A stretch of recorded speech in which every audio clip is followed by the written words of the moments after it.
I hope in a few years, Siobhan, I will invite you to interview Pharrell when she goes to her Olympics.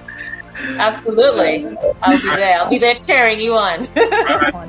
So having the support and kind of encourage. They find out that, oh, it's all yards.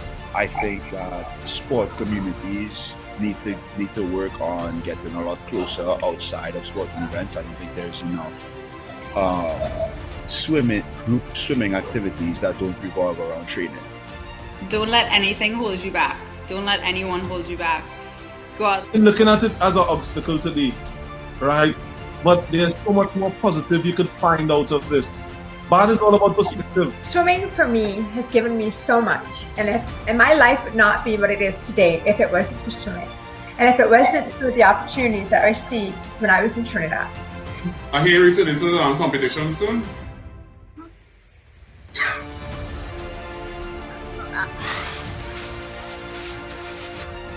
It's a pleasure for me, and I told you this now. Thanks for the interview. You know, we could still get some ideas how we could run swimming. Everything has not went down with the yellow submarine. We could save it. All right, we could save it. So you have hope. Yeah, I have hope. I have hope. You could take Nikolai Blackman in a race now. Not a chance in the world, but I wouldn't let him hear that. When you have me on the show, you have to say that Trinbago best show. No, thank you. This is a great. This is such a great initiative. I wish I had this when I was actually swimming.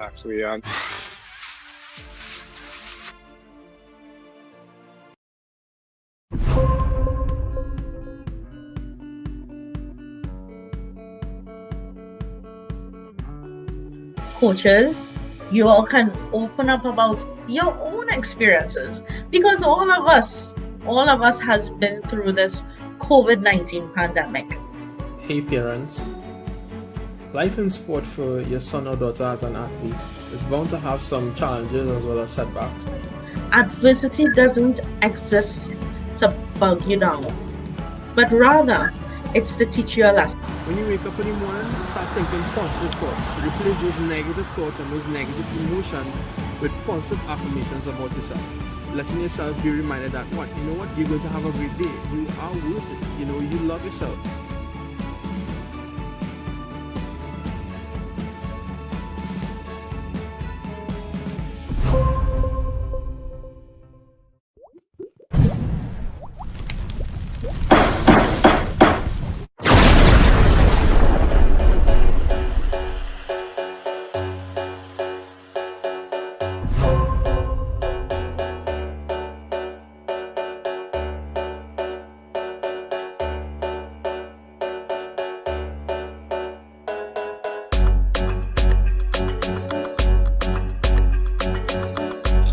Taking that on.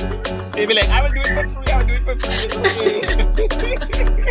So I'm from Tobago, guys. I'm currently based in Florida. Hopefully when COVID is over and the borders are reopened, I'll be back home so we could start something. And my IG handle is AziJo7. So be sure to follow me because I post videos every day, my workout videos. So let's go.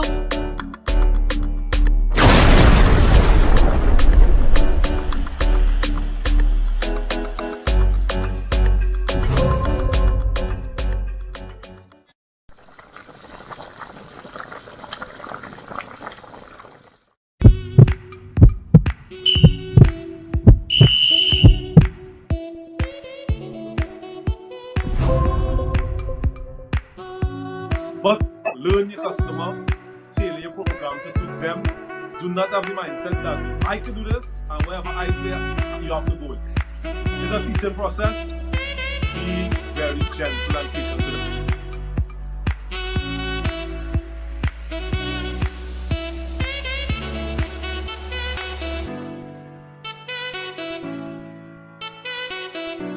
My goal as a coach was always to see swimming develop in Trinidad and Tobago. Right? It was never to see that, hey, you know what, Rocky, I don't care personally for the accolades and who looks at me as a good coach.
Good evening, and welcome to episode number 14 of Chlorine Callaloo. Welcome, and remember to follow us on our Facebook page. We're live on Facebook on our Trinbago Freestyles Facebook Live. We also live on YouTube via the Trinbago Freestyles page. We'll be getting straight. We have a packed program today. We have coming up later on George Bovell III. But before we get into all of that, we have our first segment today, which will be a little change. We'll be having our Flashback Freestyles. And today we'll be featuring Danielle Fernandes-Cozier. And we'll have her on screen shortly.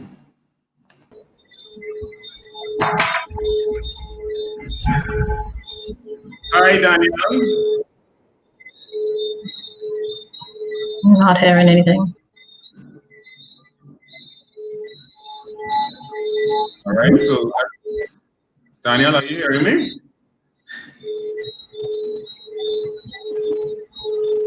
All right, so Danielle, you can try to log back in. Hi, Jason. Yes, I'll have to try for you to log back in and see if we can get you again. So, yeah, we start the ball rolling with not being able to hear Danielle. But coming up is Danielle Fernandes-Cozier. She represented Trinidad and Tobago in the past. She's one of our Flashback Freestyles. She's a multiple regional medalist. She also later on went on and swam masters. So we haven't seen if we're getting her back to log back in. As we start, yes, let's see. I'm seeing Danielle. Try this again. Hi, Danielle. Hi, Danielle. Jason, no, I can't hear a thing. Okay. Look. I have no idea. I disconnect.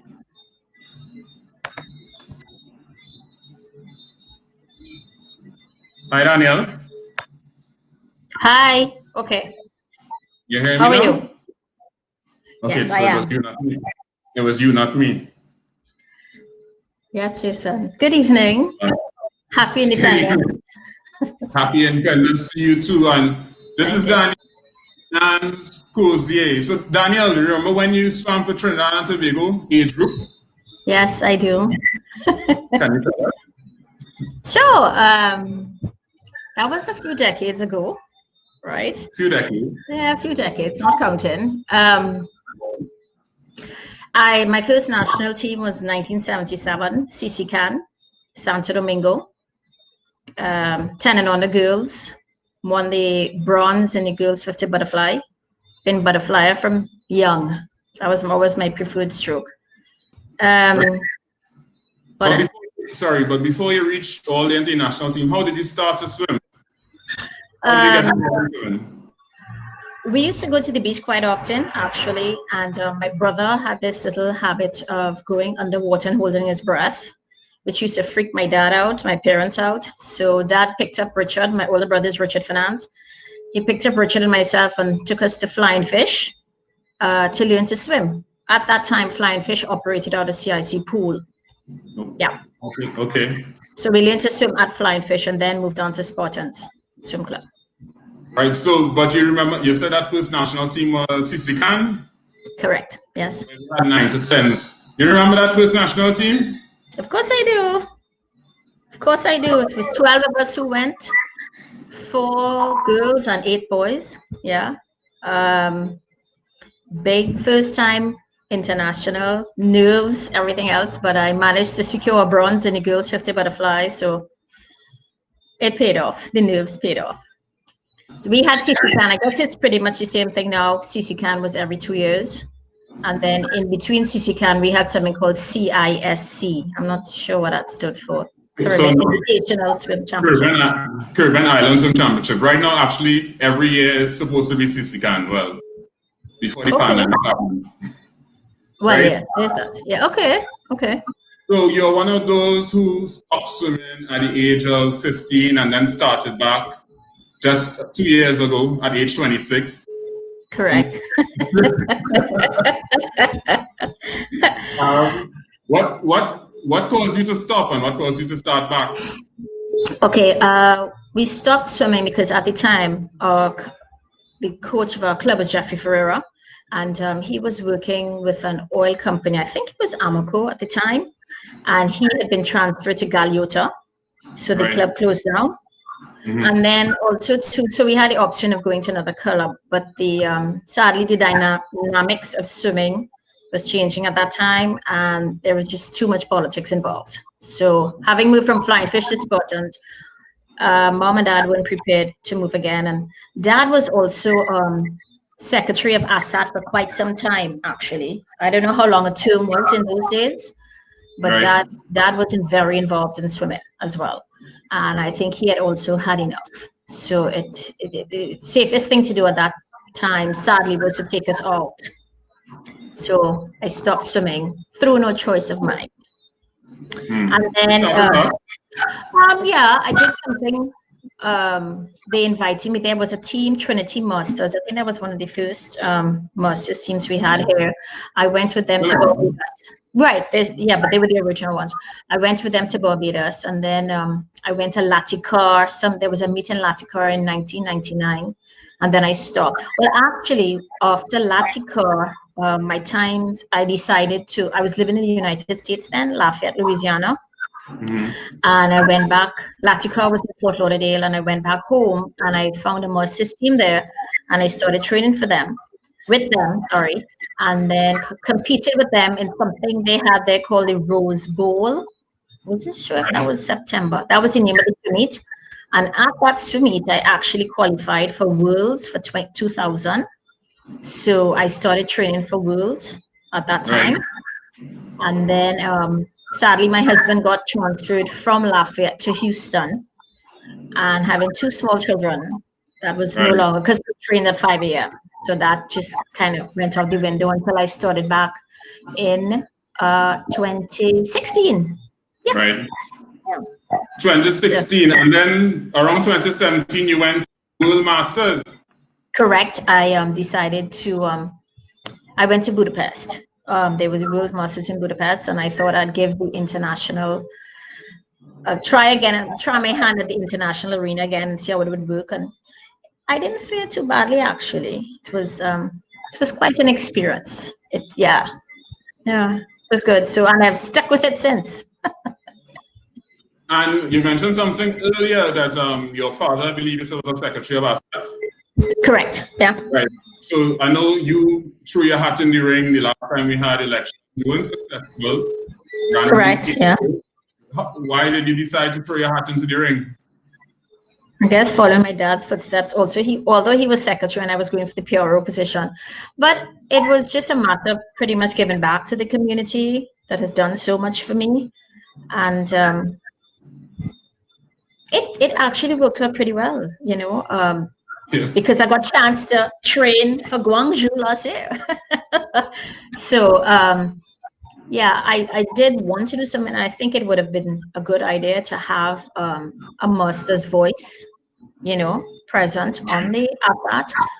It didn't work out that way, but it worked out positively for me, as I said, because then I could focus full time on preparing for Guangzhou, which was Worlds last year. So in Trinidad and Tobago swimming, who would you have looked up to? Well, there are 2 people, actually. First one was my coach, Jeffrey Ferreira. He had just come back from 1972 Olympics, 100 butterflyer. He was a butterflyer. I was a butterflyer. That was just, come on, natural. I don't know, as a coach, definitely. I would tell everybody that Jeffrey Ferreira was my coach. Very, very good. One of the first Olympians, I believe. I'm not sure about George Bovell Sr. Right. I'm not too sure about that, but I definitely know. In fact, we were actually looking at Jeffrey's 100 fly, the finish of his 100 fly race, and it was so funny. They didn't even compete with goggles, and he had these huge mutton chops, and I'm like, if you had shaved like he used to make the shave, you probably would have won. he got ousted in the semifinals. And then in terms of swimmers, it would definitely have to be Randy Atten. Randy Atten had the most beautiful, I'm not a freestyler, I'm going to say this up front. I'm a butterflyer. I'm currently a backstroker, but Randy Atten had the most beautiful freestyle ever, and he just never exerted any energy to swim. Seeing him swim, it was like just seeing a lake. He was fast and smooth. It was like watching Roger Federer play tennis. I'm a huge tennis fan. I compete in tennis as well, and yeah, I would liken Randy to Roger Federer. I kid you not. He was a fantastic swimmer. So you seem like you really love swimming. What is that the love keeps you going? Yes, actually. It's, you know, this sounds really corny and trite, excuse me. But when I dive into that water, trite. I'm at home. It feels so. I have no problem waking up at 4 a.m., getting dressed. Right. Because of COVID now, our times have changed because I train with Flying Fish, the age group swimmers. And so we start our session at 4:45. We have to be at the pool 15 minutes before, you know, to take a temperature, to sign in, to wash, to sanitize, to do everything. So if you have to be at the pool for 4:40, we have to be at the pool for 4:30, in the water at 4:45. Then I need to leave home by about 4:15, 4:20. So I need to get up by 4 o'clock. It's fine. I jump out of my bed and I go swimming. Now, ask me to swim at night, not happening. No.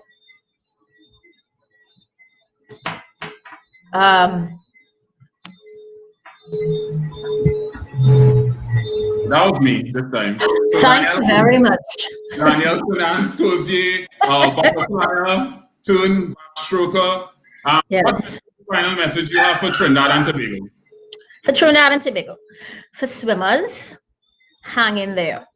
Any sport requires discipline, dedication, commitment. Hard work pays off. If your coach gives you 10 100s and you skip 3 out of the 10, the only person losing out is yourself. No one else. The coach has been there, done that. He's accomplished what he's had to accomplish. Hard work pays off. It does. I know it sounds, boring. I don't want to go swimming, but just, you have to stick with it because most races can only have one winner. Most races. That's not always the case, but most races, right? And swimming is about times, actually. And yes, hard way is nice, but, you know, just stick with it and you know, put the effort and the dedication and the training in, and you will get your results. And secondly, well, we're in trying times right now, so please do your best, everyone. Play your part and sanitize and wear your mask.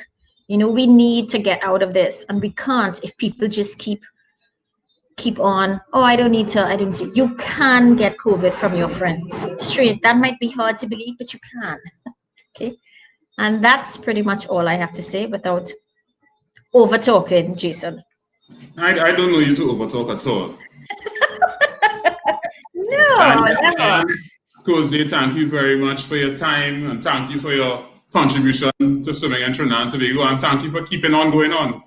Thank you for having me. Thank you very much. I will be there next year. We have not next year, 2022, we have our World Masters in, I'm going to say this word very nicely, Fukuoka, Japan. Yes, do not repeat it. Yeah, Fukuoka, Japan. And that's in 2022, where I'll be in a new age group. I'm hoping to bring home some more hardware. 30 to 34. Actually, I will be going into the 55 to 59 age group. Proud. Thank you very much, Danielle, and have a good night. Keep safe. Thank you. Same to you. Thank you. And we'll be going straight into our mental massage.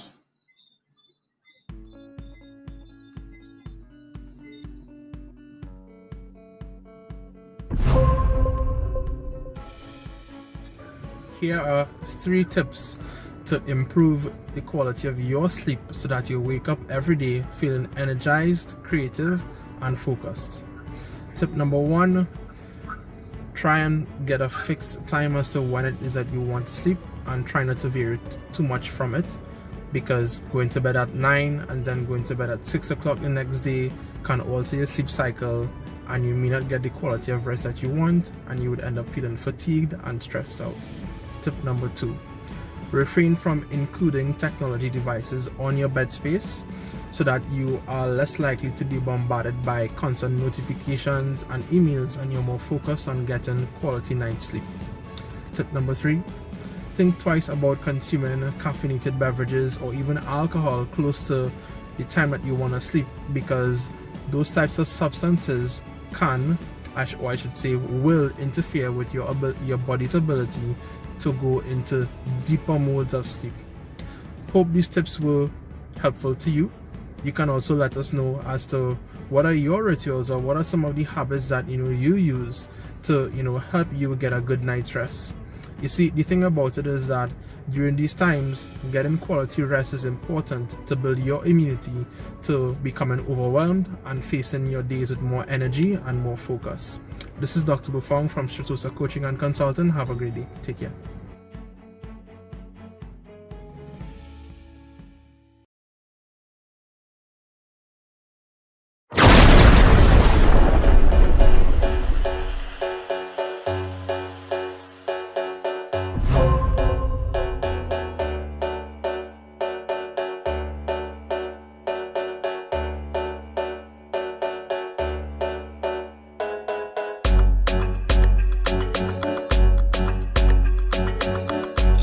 Taking that on. They be like, I will do it for free. So I'm from Tobago, guys. I'm currently based in Florida. Hopefully when COVID is over and the borders are reopened, I'll be back home so we could start something. And my IG handle is AziJo7. So be sure to follow me because I post videos every day, my workout videos. So let's go.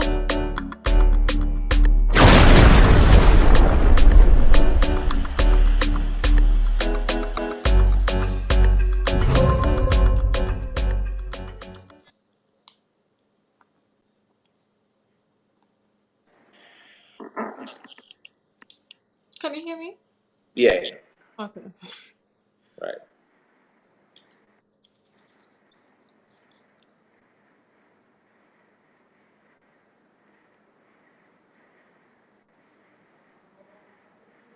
Oh, Jason as he was. Okay, so I think we're starting now. All right. So Okay. on tonight's episode, we're gonna be discussing. We're gonna be having a joint conversation between Nutrition, Nugget, and Dryland Dimensions. As we both know, they both go hand in hand. So my first question to you is: how does nutrition affect sport performance? All right. So, hi. Nutrition and performance go hand in hand because if you're not eating right, you're not going to perform right? And that means that your diet needs to be tailored to whatever your sport is and whatever your sport needs are. Generally, high performance athletes need to be consuming a much more carbohydrate rich diet than someone who is more focusing on just changing body composition. Or it does depend based on the sport, but the bottom line is you need to have a well-balanced diet, a well-balanced set of micronutrient-rich foods in your diet to perform optimally. Okay. And as you mentioned, like having carbohydrates in your diet and having a higher percentage, a lot of these diets, like these fad diets now with saying low carbs and high protein, what are your thoughts on that for athletes? So again, if you are a high-performing athlete, for example, that is, if you're looking at swimmers, who would be in the more aerobic range of training, you'd want to have these athletes consuming at least 45 to 65% carbohydrates in their total diet. Protein would make up between 20 to 30%, and fats generally stay constant at 25%, based on the individual. If you are a heavier individual in a sport that is less aerobic than swimming, or if you are into like powerlifting or bodybuilding, those figures and percentages will change based on the needs of the athlete. But if we are speaking about athletes who are, let's say, swimmers, we're going to be wanting a much higher carbohydrate diet than one of someone who's just looking for high intensity output for a short period of time. Okay. So Following a training session, what are some things that athletes should consider with regard to their nutritional intake? So you're looking at pre-workout meals and post-workout meals and intra-workout meals, right? Yeah. So pre-workout meals, you want to have those meals that are, again, high in carbohydrates. So you're going to use that for energy to fuel your workout. Intra-workout, you're looking at replacing fluids being lost, electrolytes being lost. And intra-workout will also be carbohydrates or sugars for the most part, because you want those to just come back quickly, as you would be sweating a lot, training hard, And then post-workout meals, even though it is post-workout, you still need to have carbohydrates in the meal after you train, because you would need to replenish your glycogen stores. And you may have burned out if you were training for like 2-3 hours doing a marathon session. It's not that protein is not important, but if you are, again, an aerobic athlete, your priority here is going to be a much higher carbohydrate percentage in your diet than the average athlete. Okay. So with regards to having a high carbohydrate diet, how much is enough? Like what would be enough for an athlete post training for recovery? So it is a kind of difficult question to answer, because it is still per individual. So someone who is weighing 120 pounds is obviously not going to be consuming the same amount of carbs as someone who is 200 pounds, given that they're in the same sport, right? But like I said in the beginning, you want your diet to be, let's say, 45-60% carbohydrates, 30% protein, and 25% fat, generally. How you break that up is then down to the individual and the coach. Generally, you want to concentrate carbohydrates around your workout, so pre and post. So a decent meal after you finish a very long session in the pool would be, let's say, a chicken breast or some beef with sweet potato or even rice and some vegetables. That is fine. Alternatively, you can have a protein shake after you finish training. Nothing is wrong with that. But within this shake, you need to put carbohydrates in there too, because you would have used up a lot of energy training in the pool and going for 2-3 hours. So you have to replenish those stores that were used up in that session. Okay. So sticking with aquatic sports, and let's compare, let's say, a sprinter versus like an open water athlete. How would their nutrition then differ, or does it at all? It would differ a little bit. Because you're looking at the two athletes are using different muscle types. Sorry, one is using a lot more fast twitch fibers, sprinter, and one, if they're doing a marathon session or a long open course, or like an open course swim, they're not going to be using that much fast twitch fibers. They're going to be using a lot more storage fibers, and that'll be more aerobic. Now, a sprinter, you are looking for maximum output short period in time. So you're also going to look at, you want to have on that athlete a lot more muscle mass to perform that explosive movement. So in a sprinter's diet may be a touch more protein rich than that of a distance runner. You understand? Okay. Because you're looking at, a sprinter is not only training for just sprinting, but he has to have a lot more muscle mass. So, there would be two different systems in work. There is one that is the creatine phosphate system, and the other one that is just aerobic respiration, which is a lot more science that I want to get into right now. I agree. I second that one. You have that much time to get to those things. Yeah. So but that'll be the difference between those two individuals.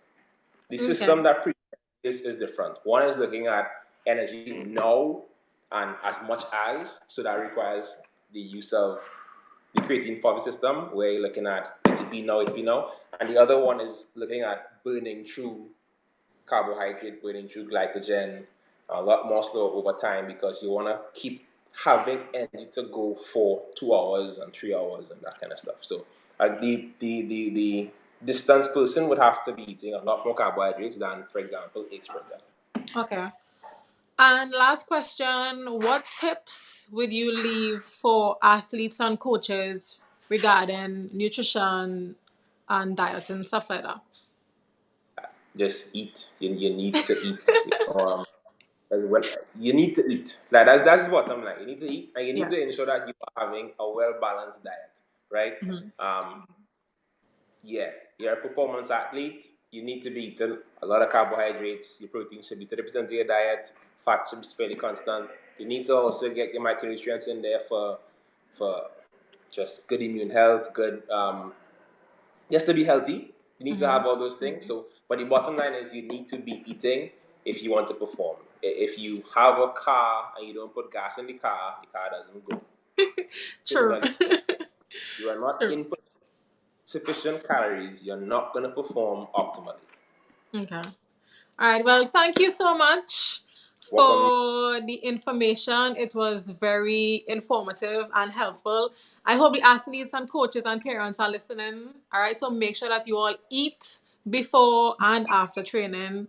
And carbs are not bad, okay? Your body need carbs. It's the best thing ever. Yeah, it's the best thing ever. It tastes so good. Have you had ice cream? All right. So, guys, thank you for tuning in. Be sure to follow me on Instagram at AziJo7. Do you want to shout out your Instagram page? Yeah, so you can follow me on Instagram at rebuilder_strong. Yeah, and I post. Nice. So thank you so much, guys. Up next, we have Jace Justice. And be sure to stay tuned because we have George Bovell III coming up. So, bye, everybody.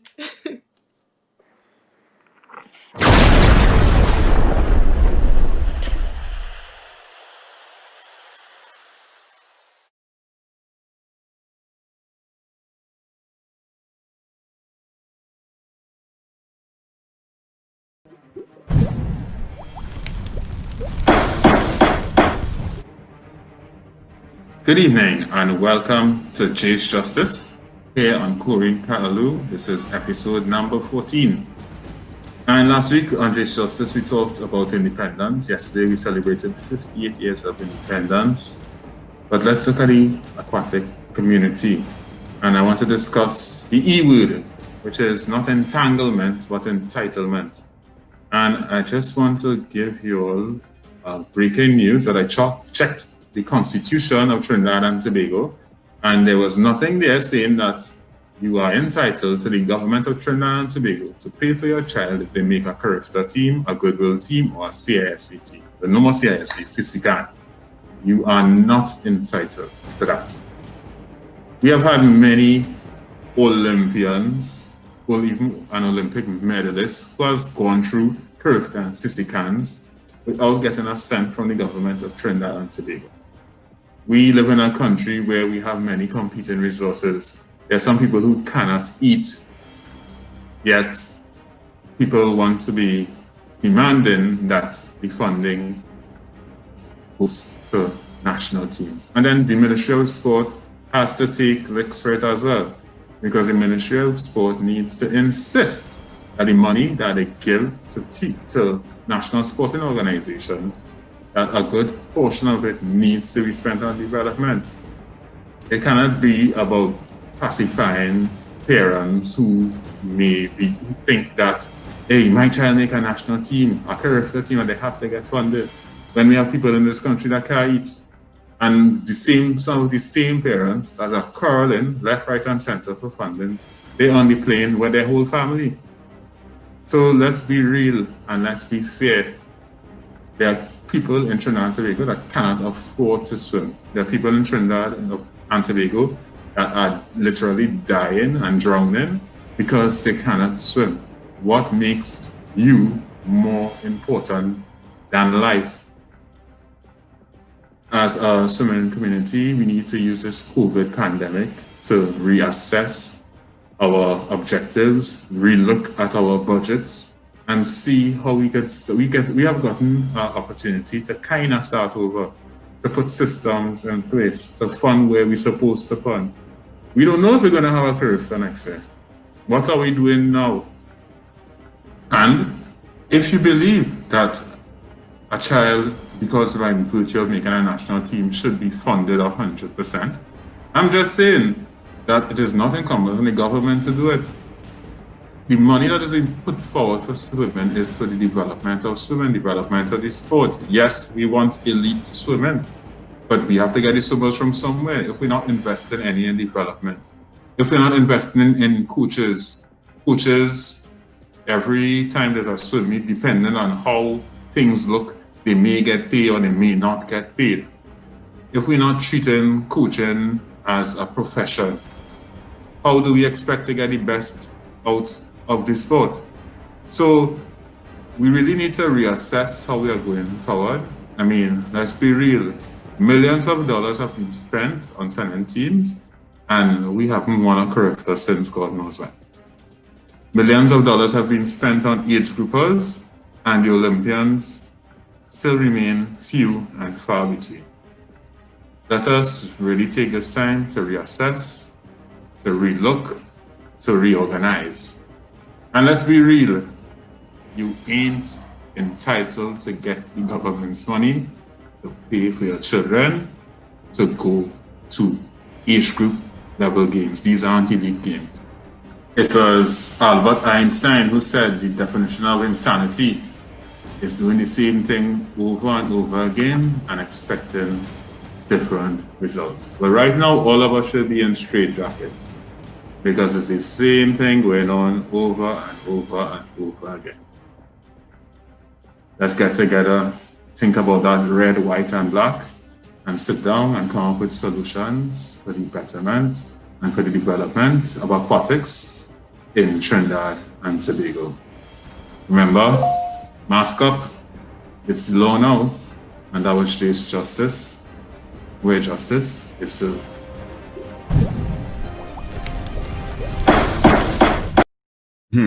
How much did Cindy cook for you? Well, all right, Cindy, you can stop, you can stop. You're gonna...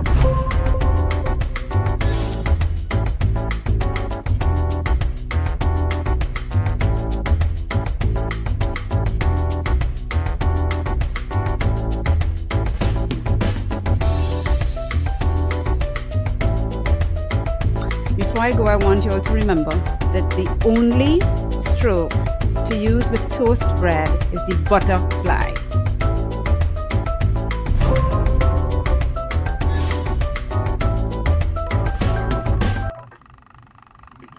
Hello, and good evening. Whew, how is everybody doing?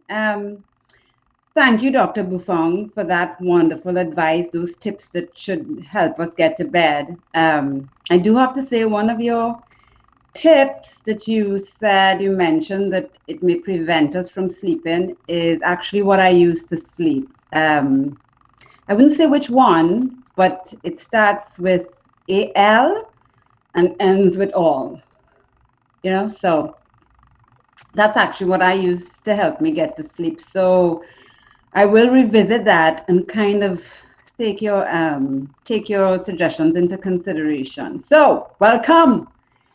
I am your sous chef, Cindy Ann, and that's SUE, because if I do cook for you, there will be a lawsuit. And you guys spoke and we listened. People wanted more interviews. They wanted us to, bring more people on the show. And so we listened. Tonight I have an ex-swimmer, because we're going to focus on those careers that require that you can swim or should require some knowledge of swimming. Tonight I have Marie Makano joining me. Welcome, Marie. Hi. Hello. How are you? I'm good. Marie Makano. So do you like to be called a flight attendant, air hostess, or stewardess? A flight attendant. Or you prefer Yes. flight attendant? Yes. Okay, all right. And what do you say to people who say you're more like a glorified waitress? What do you say to those people? I tell them to come and learn the job, and then they'll see that it's not that. All right, so you give them attitude. What Yes, they have to immediately? come and see for themselves. Exactly. Majority of the job is safety more than service. So I like that you said that, though. I like that you said that because as a competitive swimmer, because you just said that safety is what the job is about, mainly more yeah. than service, right? So as a competitive swimmer, I would imagine that you would have aced the swim test. Tell us, I mean, yes. let me confess that I wanted to be a flight attendant many years ago when I was like your age, like about 5 years ago. And I had to learn to swim. I mean, I could swim, but I had to do the underwater, take off your clothes in the water, tread water. So, but I was a competitive swimmer. So tell me, how was that experience for you as a competitive swimmer? For me, as a competitive swimmer, it was quite easy for me because these are all skills we all learned as part of competitive swimming, learning to swim with clothes for drag, Right. learning to tread water, swim on your front and your back. So we learned to do all these things. So it was really easy for me, whereas a lot of my classmates freaked out a little bit. Because I'm the only competitive swimmer in my class. So it was a bit different for the rest of them. And also the benefit in me being an ex-national swimmer and also I used to be a swim instructor. I was able to help them and give them a bit of coaching leading up to the exam. So teach them a few skills just to build the confidence. Okay, so you didn't just leave them and kind of show off like, okay, well, whatever, and did backstroke and flip turns and got all fancy. You kind of helped them and No, I didn't want to show off. Right, I like that. I like that. You see, you have some upbringing, man. I like that. Job well done. So tell me, I read that flight attendants are required to be confident in the water. And I was like, what does that mean? To be confident in the water. How does that differ by just saying a flight attendant should be a swimmer? What does confidence in the water mean as opposed to flight attendants should be able to swim or good swimmers? What's the difference? I would say that a flight attendant doesn't have to be a good swimmer. They could just be a basically, they don't have to be a good swimmer. You just need to know basic skills, and that confidence in the water is definitely a big key part of it. Because a lot of the times we are more trained with utilizing your life jackets and other things to float and stuff in the water. But a lot of people, when it comes to water, they have that flotation device, but they still panic. Right. And so by us having that confidence, it helps by you not panicking, you help the passengers also to not panic in an emergency. So helping build that confidence, having that as a flight attendant is really key because you want to make sure that even though you may not be the strongest swimmer out there, you want to make sure that you're confident enough not to let people know that.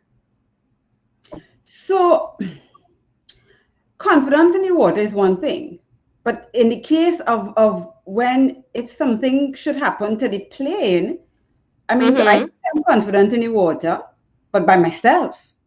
You know what I mean? And that's where we do, as a part of the program, we do the swim test.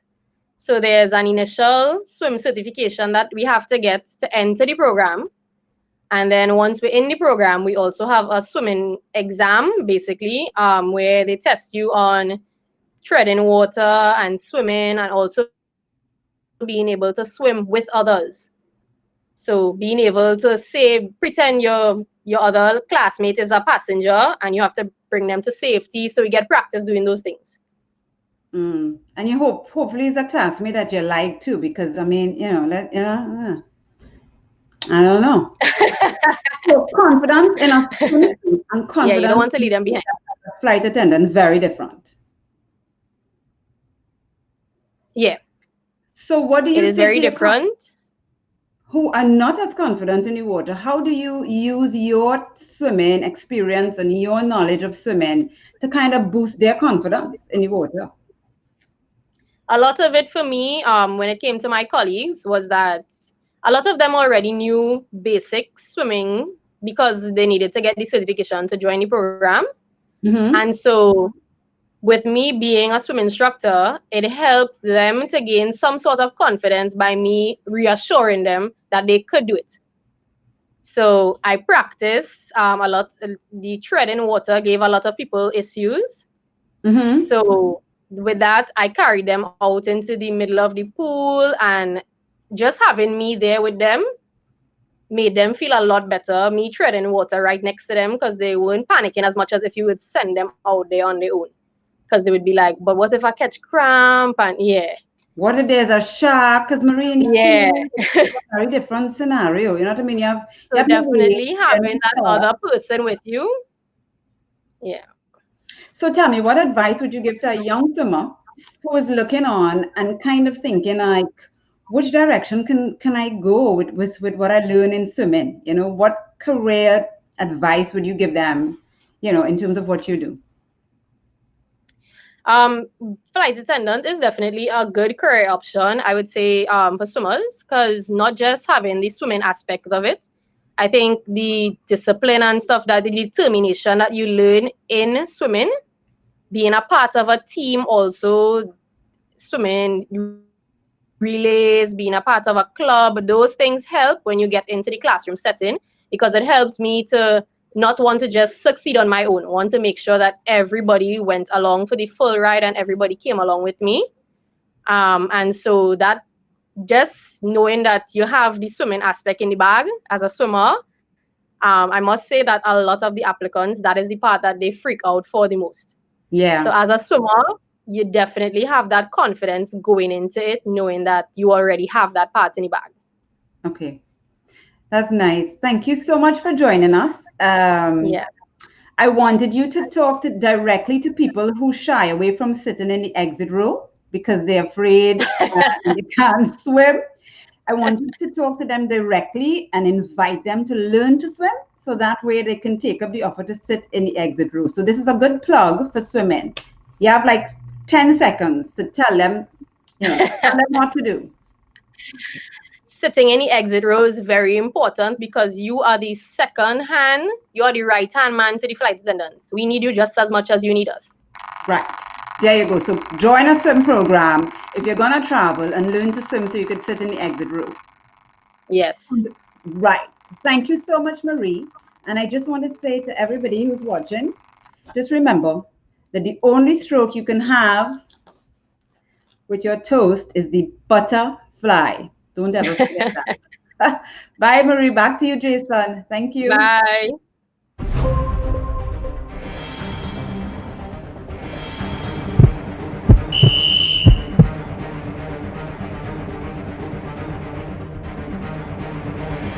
George again, if you listen, George. Thanks for everything. He's still around. He said the mind can be medicine too or poison too. That's right. That's right. And those are some of the things I was able to draw from George in that field of mental. So you learn from your swimmers as well? But they're the ones to teach you, Jason. Right. They're the ones, and when you learn something 30 years or 40 years ago, the set coming out easier, because you learn plenty things they come in with. You're already on top of them with it. It's all about knowledge, you know. It's all about knowledge.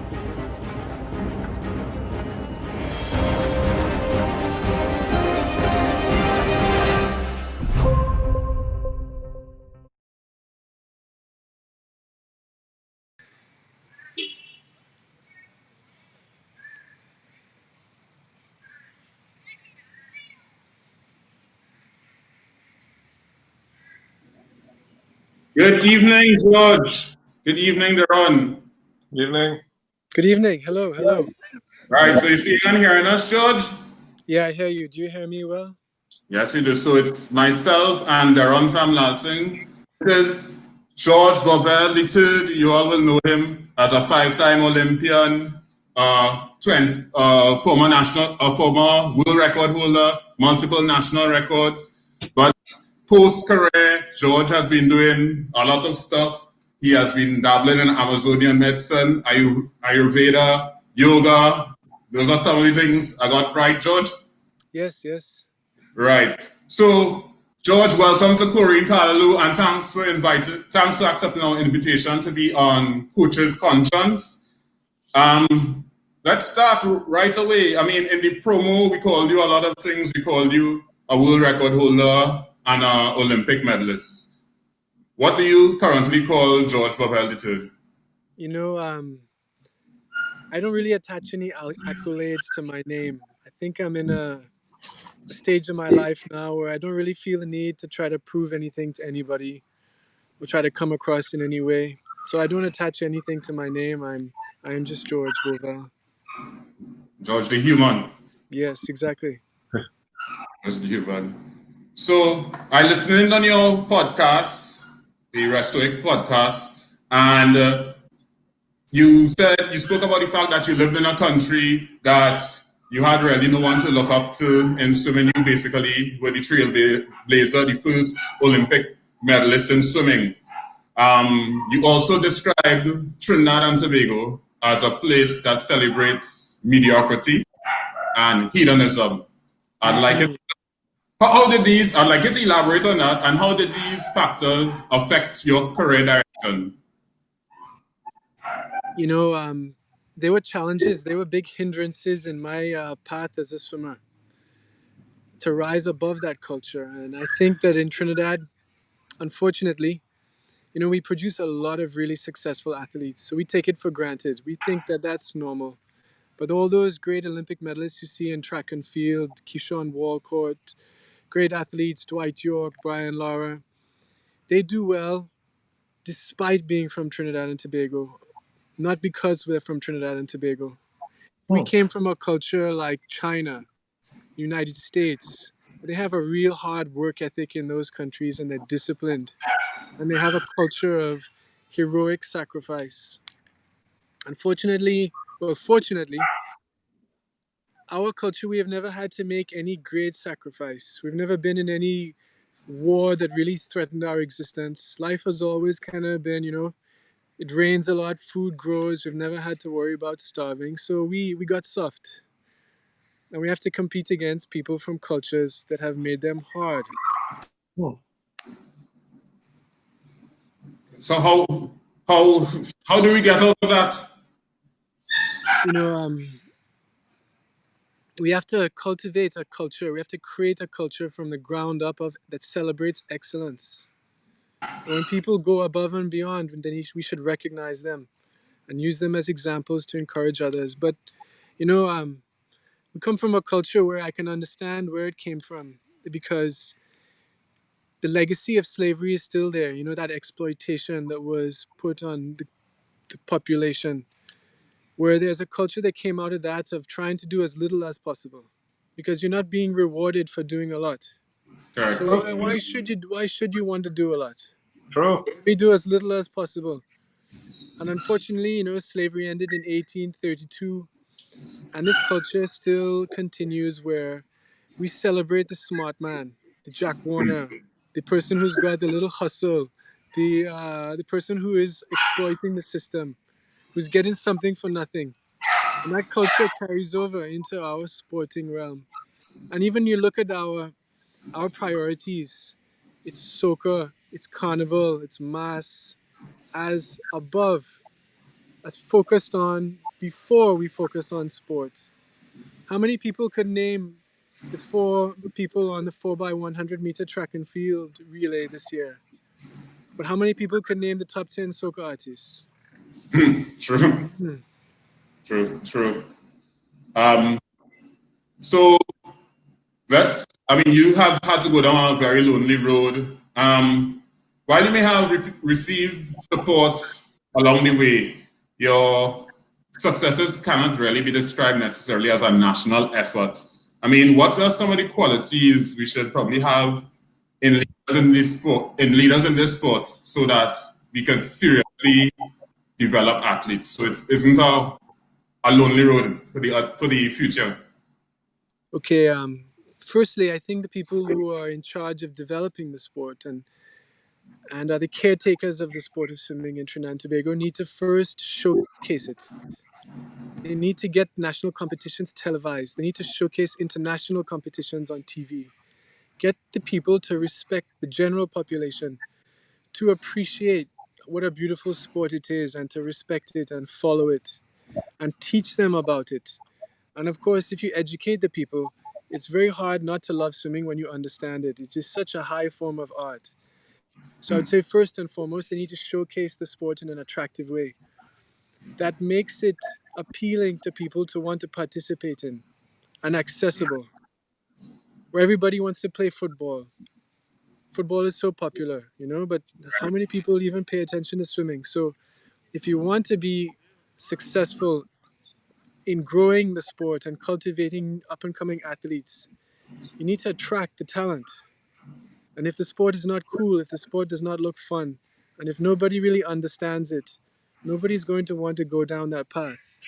So if I was in charge, I would firstly, talk with the media. And we have a wonderful facility. We can host international competitions. We have an opportunity now to really showcase the sport in a way that we could not have before. Televise some international swimming competitions, All right. Let me hand you over to somebody who's I'm not a coach or a swimmer. Let me hand you over to Darren. See if he has some questions for you as well. Hey George, good evening. I don't know if you remember, but I want to thank you personally. You did a video when I was knocked down in 2016. Just wishing me to get back on my feet well. Right? I just want to thank you for that firstly. I mean, Asia and I, the person does Dryland Dimensions, was speaking the other day, and we were discussing a lot of times, you don't see many role models in sports, right?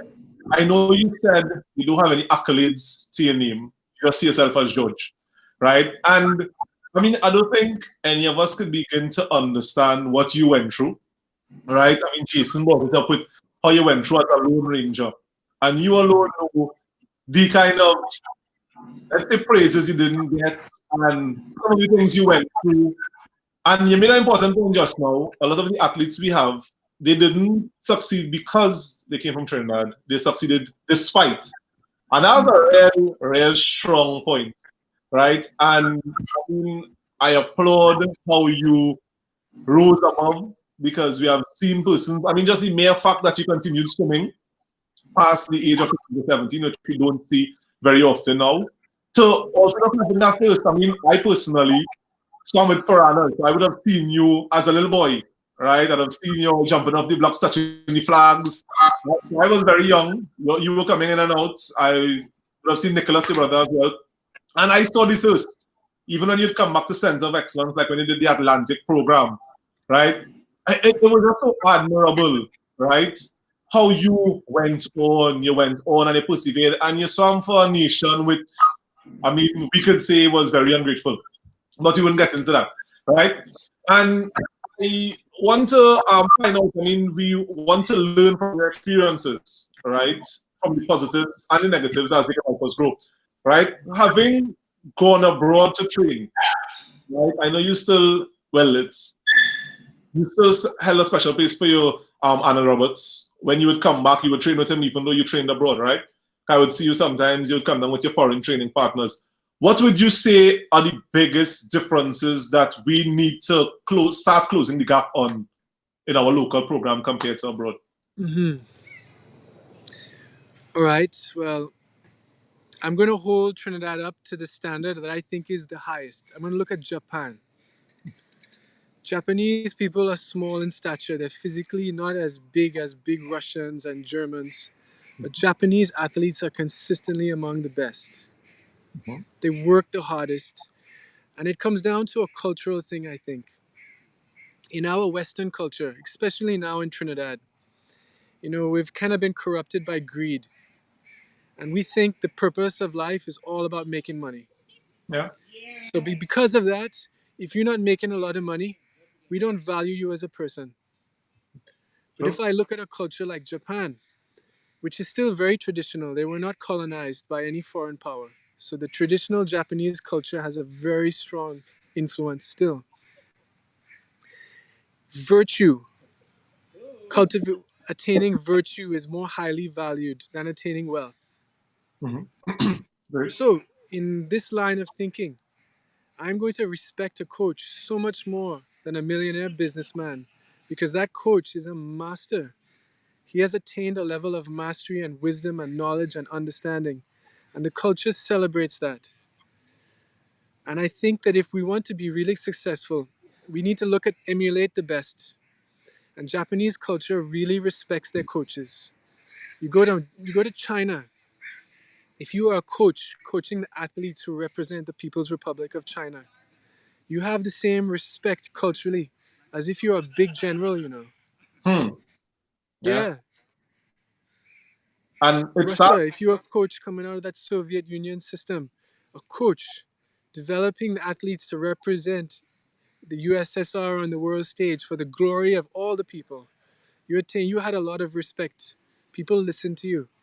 Now, in our culture, we look down on a coach because a coach's salary is not very big. And this permeates not only the way the parents view the coach. The parents look at the coach and they feel they know as much as the coach. They want to coach the child as much as the coach, very often, in many cases.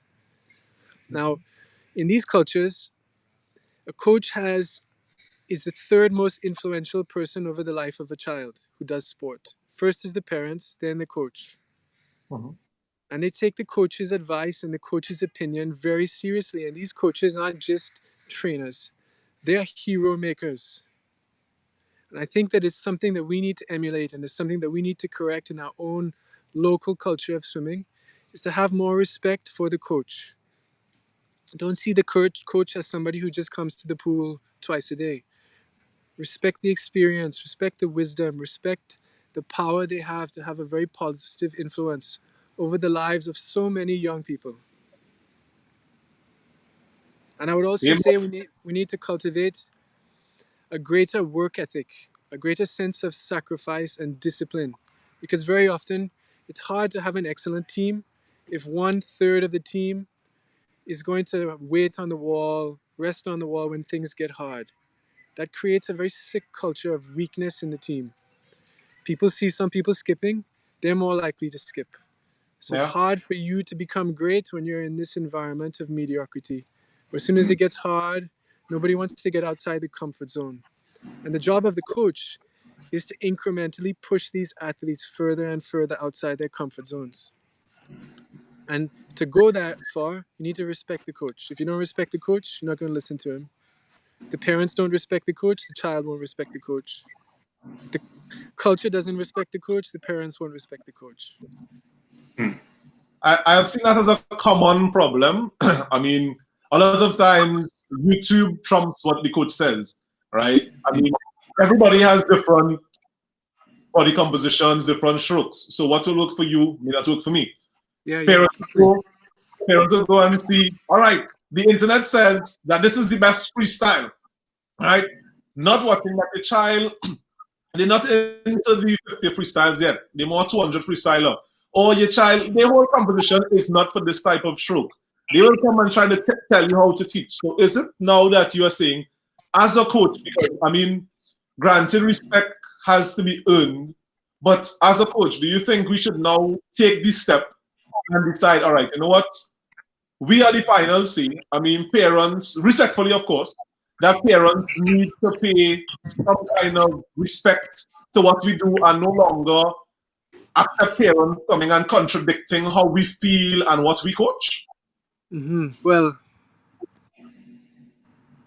there's a catch-22 here, because when the sport is not so popular among the general public, you don't have that many swimmers coming to coach you, coming to be coached. So the coach has less power.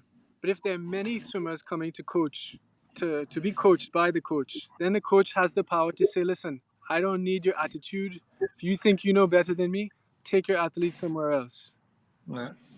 And that is what happens in the United States. That's what would happen in Japan. You know, they just will not stand for that kind of insolence. And ignorance. You know, there's a kind of ignorance where you're so ignorant you don't know what you don't know. True. Yeah. A big problem in the world. So, I mean, we could get into a lot about your career, but I'll just ask one question. And I mean, I think Jason might be, you have a ton of questions to ask, so I'll hand it back over. But what do you think you would say, all right, has been the key to you reaching your plateau in swimming when you were there? What do you think was the key to you being fast? In swimming in general? Swimming in general, yeah. You know, I think I've always been blessed with a very strong mind. I'm just, it's a very like, and also in a very aggressive nature. And I think the swimming was a healthy outlet for my anger growing up. You know, without that, I might have self-destructed. You know, and I think that it comes down to success in swimming is a direct expression of who you are. If you're a sick person, I know we touched on this in the Restoic podcast. Well, I will just give a little background. If you're healthy on all levels, you are strong on all levels. Anything that is healthy in nature is strong. With that strength is willpower. With that comes self-awareness, self-control. Now, if you want to be a good swimmer, you have to have a lot of self-control to be able to push yourself outside of your comfort zone, because your organism does not want to go there. It's programmed for survival, to stay inside the comfort zone, because from thousands or millions of years of evolution, going outside the comfort zone meant danger and death. So you have to have a very strong mind to push your organism further and further outside the comfort zone. And to have that strong mind, you need to be healthy in terms of body and mind and spirit. And if you are weak, if you are easily tempted, if you have no discipline, you tend to get caught in a downward spiral. Where things get hard, you take the excuse, which makes it easier to take the excuse next time, which weakens your willpower. Habit. And so the next time you have a challenge, you are weaker. So it's even easier for you to take the excuse in the moment of weakness. Now we have to understand that every challenge comes with a moment of weakness. And in the moment of weakness comes the perfect excuse. It's perfect. It feels like a reason. And you'd be okay with yourself if you take that perfect excuse. And we have to understand that if you keep taking it, you get weaker, which means you're more likely to take the excuse next time. And you spiral down into weakness, mediocrity. You get pushed around by life. You're just constantly reacting to whatever happens, not actually consciously, intentionally responding with willpower. Now we have to understand that as you go on a path of sport, anytime you're faced with a challenge, you make the challenge, you get more power. So the next challenge, you're stronger. And that next challenge, you're more capable. So you're less likely to give up and more likely to pass it. And as you make that next challenge and you don't give up, you get more inner strength. So the next challenge comes, you have more power, more willpower, more self-control to push through that. And you start getting in an upward spiral. And I think looking back, my career was all about that upward spiral. Just taking these challenges head on, one at a time, and never giving up. George, personally, did you have persons, like, I mean, I am getting a lot of inspiration listening to you, and it's the message I try to get across to my kids, my students, right? Because it's very difficult to tell someone who doesn't know what strength is how to be strong, right? I mean, yes, you want it to be intrinsic, but you have to try to find ways to motivate. Did you have someone who would encourage and be this motivational for you when you were growing up in sport of swimming? You know, I would say, of course, I must have had a lot of help along the way. You know, Hayden Noalo helped me, Edward Tuberosa helped me, Anil Roberts helped me. And, you know, I'm only human. I am not a robot. There are times when it was difficult. I had injuries. And, you know, I think it's hard to say you can do it all by yourself. But I do believe you do have to take a lot of responsibility for yourself. And if you expect people to help you outside all the time, that's taking your power away and you're throwing it looking for something outside. You need to reclaim your own power and say, I'm responsible for me. Nobody's going to save me. Nobody's going to get me through this. I need to dig deep. I need to find a way. You need to be empowered. And I think as a coach, you can't really help people to do that, to make these challenges, to have that inner strength. You can only work to empower them, to cultivate it in them through incremental challenges. They make a little challenge, they start to believe in themselves a little more. They get a little tougher. Then you push them a little bit further outside their comfort zone next time, and they get a little bit more belief. Because we need to understand that the body fundamentally is capable of incredible things. The body is like a faithful horse. If your mind is strong enough, the body will give its last breath for you. You could push it till it dies. You just have to get the mind to start to understand that it has that power, that belief, and incrementally push the mind further and further. So it starts to believe it can do something, push the body to a certain level, and then it can, which gives it more confidence to push it a little bit further next time. And that's the job of a real good coach, is a hero maker. They are empowering the athlete, one little challenge at a time, helping them grow their inner strength. And they're calling them out and they're not letting them give up, Wow. And they have to make them aware of the stakes. The stakes are so high. It's not about swimming. So often we get so caught up in this illusion of swimming. The Greeks used to have a saying that sport is peacetime war. This is conflict. This is aggression. You need to be able to bring out some fire. And this is something that is a path to self-mastery. And if you have a regular life like a regular person, you never do anything difficult, you are weak like a regular person. Life pushes you around. But if you embrace the swimming like a path to self-mastery, and swimming is going to take you into many difficult experiences, very challenging times, test sets, daily, weekly, difficult competitions, injuries. And it's going to take you into these difficult experiences that are going to force you to grow, force you to get more and more control over yourself. So that despite what's happening outside of you, you control you. You think what you want to think. You feel what you want to feel. And that means if it's dangerous, you can feel playful. If everybody's stressed and nervous, you can feel relaxed.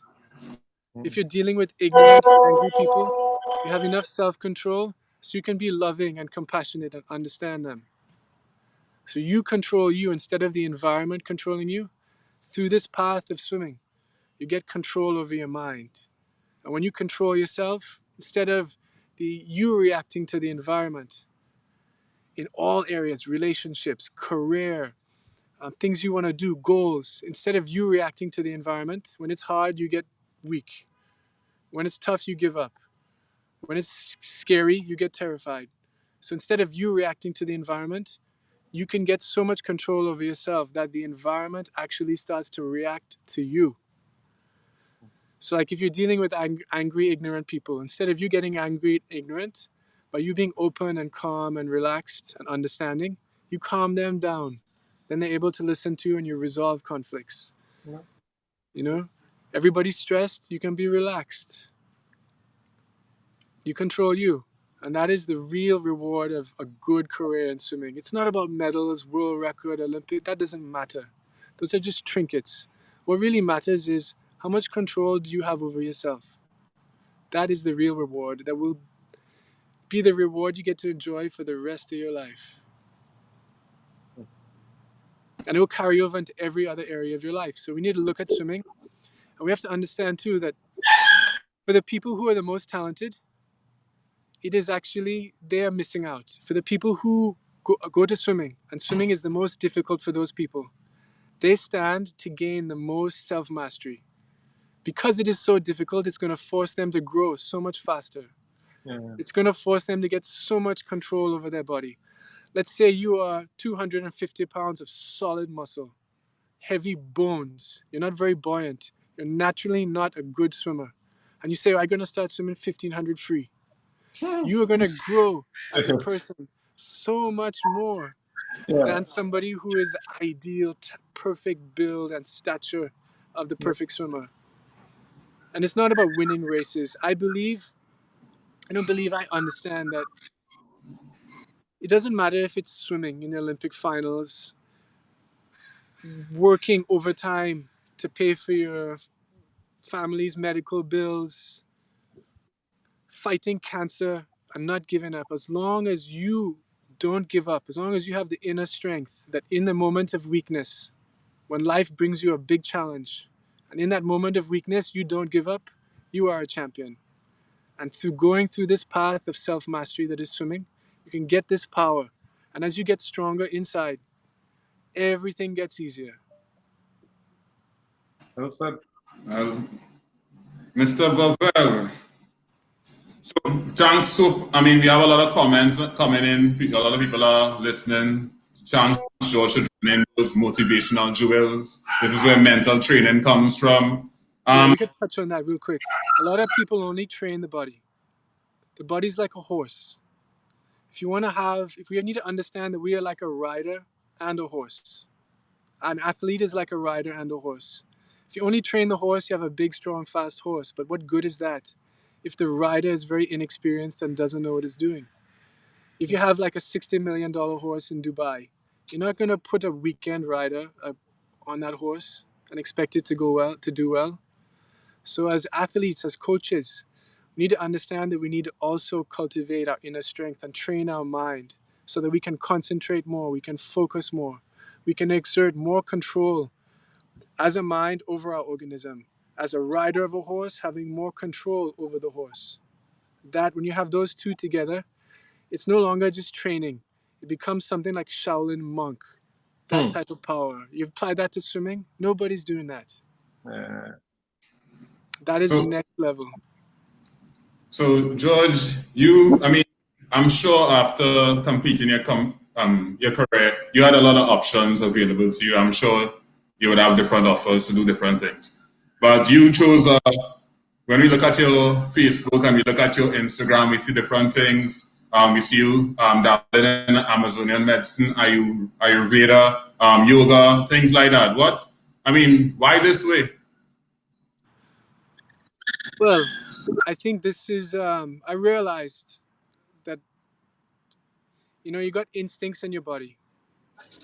You got programs in your mind that come from culture, that come from school, that come from your parents, that come from what culture says is cool, what culture says is successful.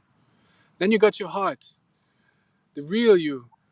And if you want to have a good life, you need to start operating more from your heart and having the courage to go after these things that you have this inner conviction to pursue.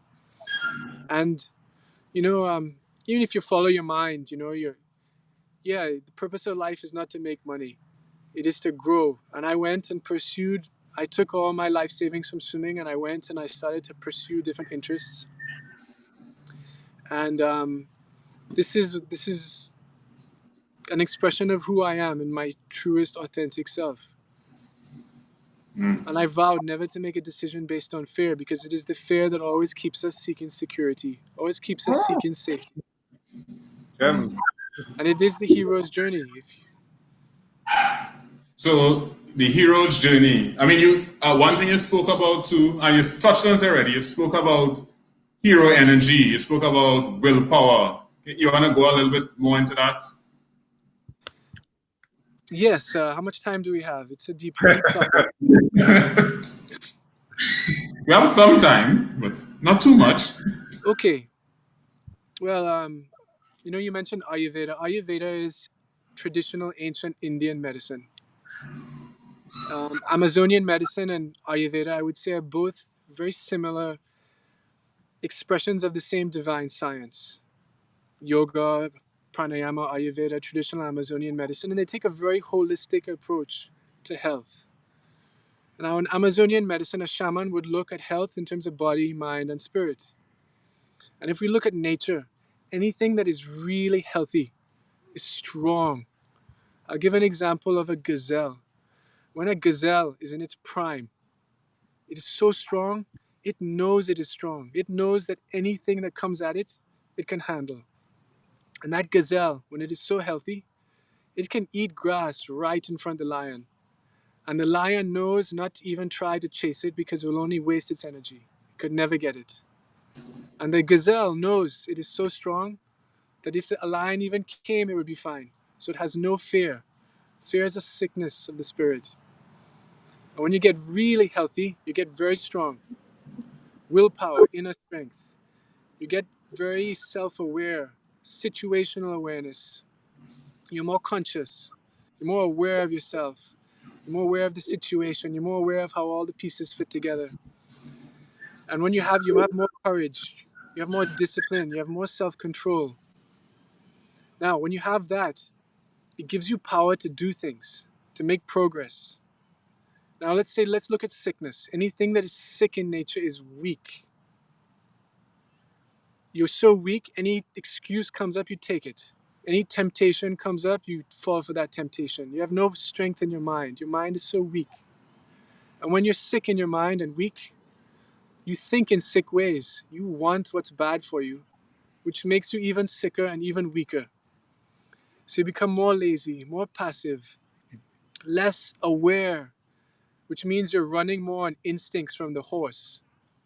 You're not aware, you're not using your intellect, your mind, your consciousness properly. And then, because you're operating like an animal, you make decisions that are all about short-term gain, long-term pain. Because you're running on instinct, you're just seeking immediate pleasure, and you're seeking the avoidance of pain. Now, people get caught in spirals. It's a feedback loop. So when you're sick, you want what's bad for you, which makes you even sicker. You want more poison, which makes you even weaker. So let's say you start smoking crack. You're doing drugs. You are consuming poison, which is making you weaker. And then you want even more poison, which makes you even weaker. So you want what's bad for you, which is making you weaker, and you spiral down into defeat, decay, passivity, and you live a life as a modern slave. You have very little self-control, self-determination. You're passive. You take whatever you can get. You probably work a miserable job that you hate, which means any chance you have, you try to escape from your miserable life through intoxicants or illusions like Facebook and Instagram. Now that's where it goes. We have to understand that our culture wants to keep us sick. It wants to keep us weak and passive so that we can be herded and exploited like modern farm animals. Now let's look at strength. Let's look at health. When you're healthy, you want what's good for you because you think in healthy ways. And you get what's good for you, which makes you more healthy, which makes you more strong, which makes you more conscious, more self-aware, more disciplined, more willpower. So if excuses come, you don't take them. If temptations come, you don't take those temptations. You go after what's good for you. And with this type of approach, you get stronger and stronger and more healthy and more self-aware and more self-control. And you go after what is really good for you and what you really want. And then you have a life instead of living based on fear, because fear is sickness and weakness. Anything that is truly strong has no fear. Like that gazelle, when it's so strong and so healthy, it can strut in front of the lion with no fear. The lion knows it has to go after the sick and the weak and the old gazelle. And those gazelles are full of fear, like advertisement, eat me, I'm afraid. So when you have this type of courage and this type of strength, instead of living a life based on fear, you live a life based on love.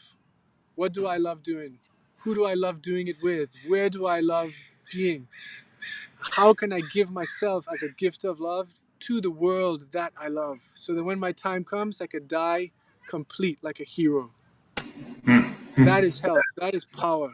When you have that, that is freedom energy. That is victory energy. And when you're sick, that is decay. That is weakness. In its totality, that is death energy. There's life energy or death energy, strength or weakness, health or sickness, self-awareness and higher consciousness, or unconscious, instinctual, self-destructive behavior. And if you apply this to sport, or you want to apply this to anything that you do in your life can only be an expression of you. So the more healthy and the more strong and the more creative, the more self-aware, the more situational awareness you have, the more power you have to do great things.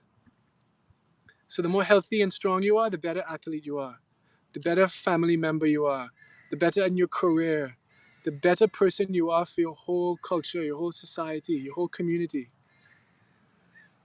And if you're weak, then you can't be a good athlete. As soon as an excuse comes, you take it. As soon as you get tired, you stop. As soon as it gets difficult, you give up. You don't have the power to push yourself very far outside your comfort zone because your mind is so weak. You have that weak, you're running on instinct.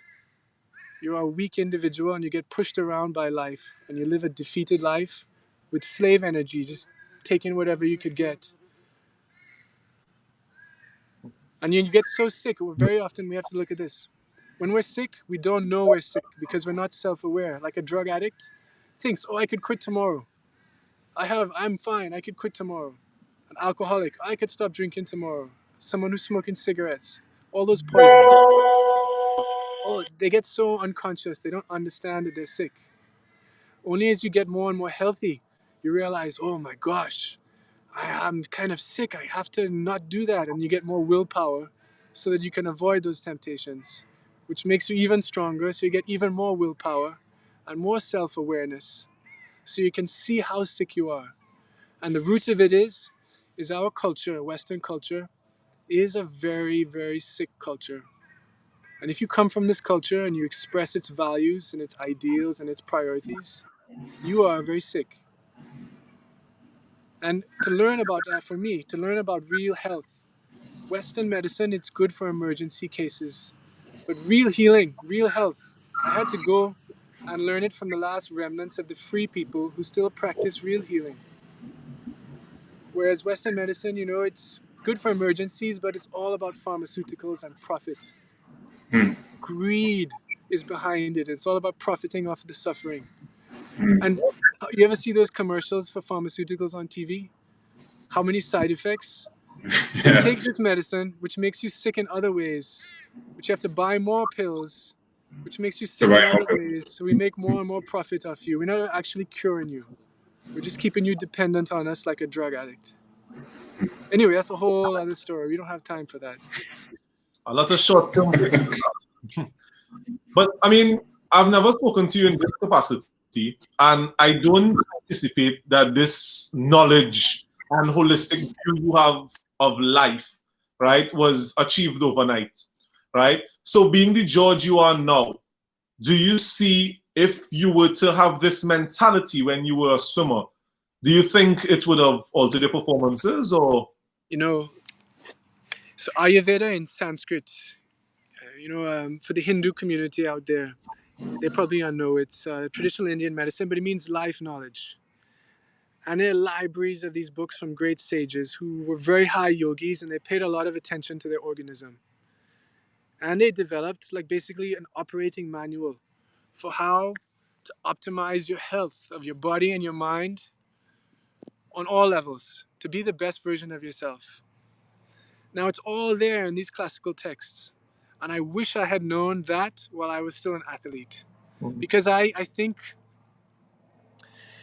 the Western approach, you think you need to drink your protein powder and take your amino acids, but it's all hijacked by consumerism. Most of that stuff is not really good for you, Nature's cure, nature's way is so simple. And it's all about being in harmony with nature and with your own nature. Anytime you go against nature, you cause problems. It's about working with nature to bring about the greatest harmony with nature for thriving, human thriving. Now, if I had known about Ayurveda when I was an athlete, I would have recovered faster. I would have been a vegetarian. I would have been so much stronger, so much more healthy. I would have been, who knows how good I would have been if I had known all the things I know now from yoga, pranayama, which is the breathing exercises, which have so many powerful physical effects on the body. It's like enlightened exercise.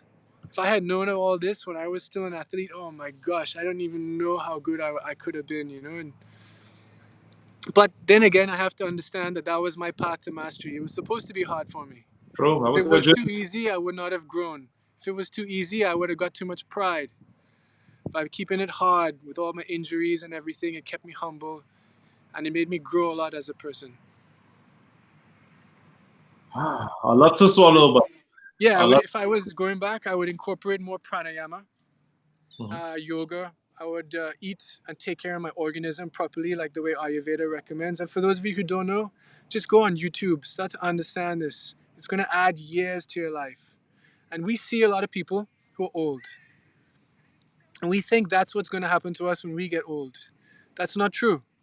You are looking at people who, out of ignorance, poisoned and punished their organisms for decades. Now you see them, they are walking corpses. If you take care of yourself the way nature intended, you don't have a peak and then a decline. You live very healthy and strong, way into your 90s, over 100. And let's look at a lion. A lion is an animal in nature that nothing kills and eats a lion. A lion dies of old age.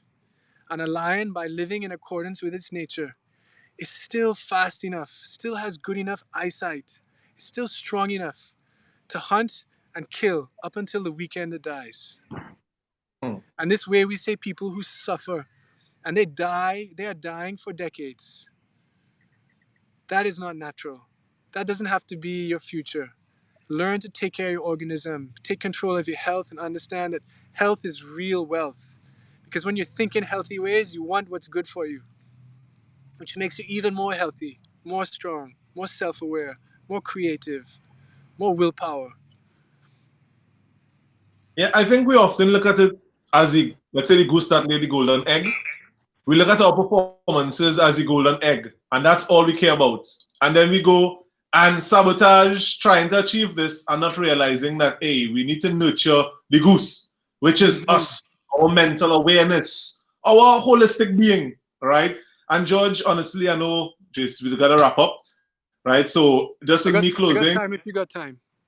It's up to the boss man, Jason. If he says take a little more, we can go a little deeper. Yeah, man, you go ahead. Yeah, but I realize we, as you said, the Western Hemisphere, we don't place enough value on other aspects outside of the pool. I mean, earlier they spoke about nutrition and just mental awareness, and this program really tries to inculcate that into our nature.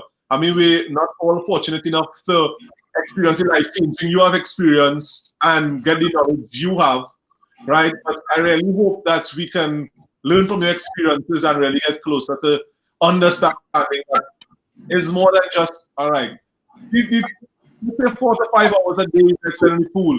It's not going to cut it. It's a lifestyle around that. Absolutely, yeah. Your success will be a direct expression of who you are. The greater you make yourself, the better person you are, the better swimmer you will be. Mm-hmm. And how do you, though, get age group swimmers, you think? I mean, I don't know if you have a way to break it down. I mean, I heard you use certain terms, Ayurveda, Cryo. I'm going to Google them after. There is spelling of them, so we could do a little research on it. I think age group swimmers, that's the best time because you can get them in a nice upward spiral very young, especially as a coach, because what is a coach? A coach is the person who has the third most influence over them after their parents. He has the power to really get them seeing and wanting what is good for them, embracing challenges with courage, saying, bring it on. I'm ready. I'm here. Let's do this. And he can instill these positive patterns of behavior and, positive ways of thinking in them from very young. And that is such a beautiful thing. If you start a kid up in this upward spiral from 8, 9, 10 years old, man, there's no telling where that person is going to stop. They can be, you're cultivating greatness in them from such an early stage. They will get so far in life. All right. And it's one thing, I mean, myself, other coaches in the country who are nowhere near as experienced, popular, loved as George, right? Is there any possibility of them hearing this from you? You know, the borders are closed, and I'm in British Columbia at the moment in Canada. I'm in a park, and I don't know when the borders will open. I don't know when I will be home again. It's a very uncertain time for me. But I think it's a message that is very positive, and especially if we can instill this into young athletes and we can get everybody who's involved in the sport of swimming to not see it as swimming laps, to see it as a path to self-mastery. That it's not about Olympics. That's great. By all means, it's good to have goals. But realize that you're going to get so much more out of this. Even if you're coming 8th, but it's making you grow so much as a person. Every day you're getting tougher, you're getting stronger, you're getting more control over yourself, more control over your mind, to think what you want to think and feel what you want to feel and do what you want to do that is good, not reacting like a scared or angry animal. Then you need to understand that let me do this, let me commit to this, let me use this as a path to become my greatest version of myself.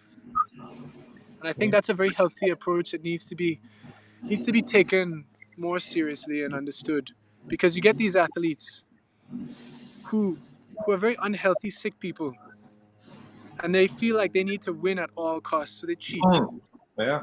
And We brought up. these are people who inside feel like they need to prove to the world, hey, look at me, I'm great. Look at how good I am.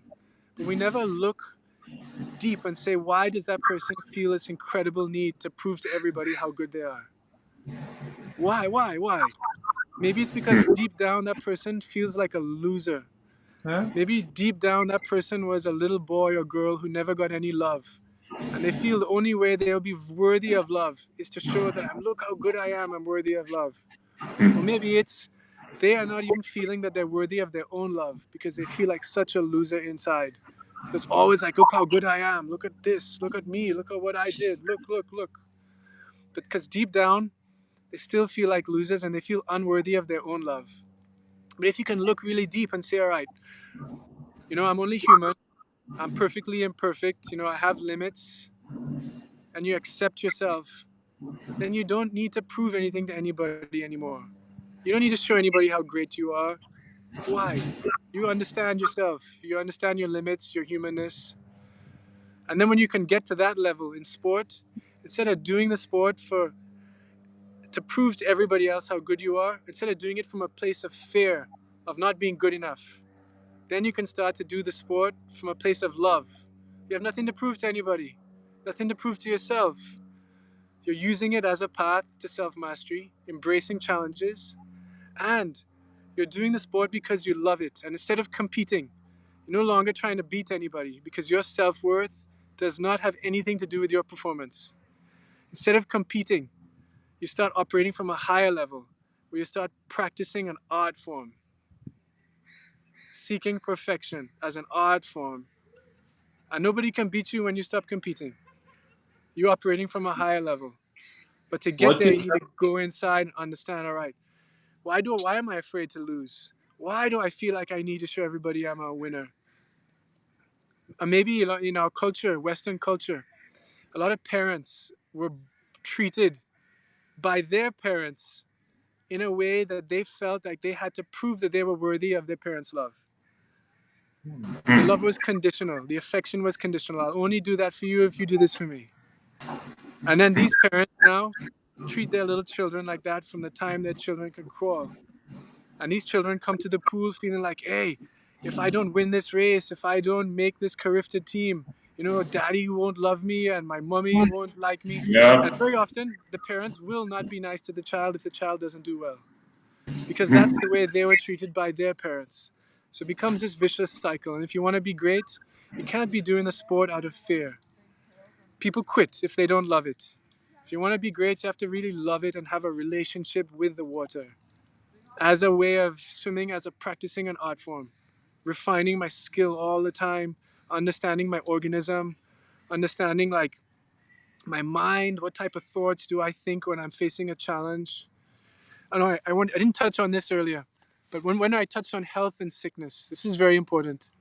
Very important. Please, everybody, pay attention. When you're healthy, you naturally speak to yourself in medicinal words that make you strong.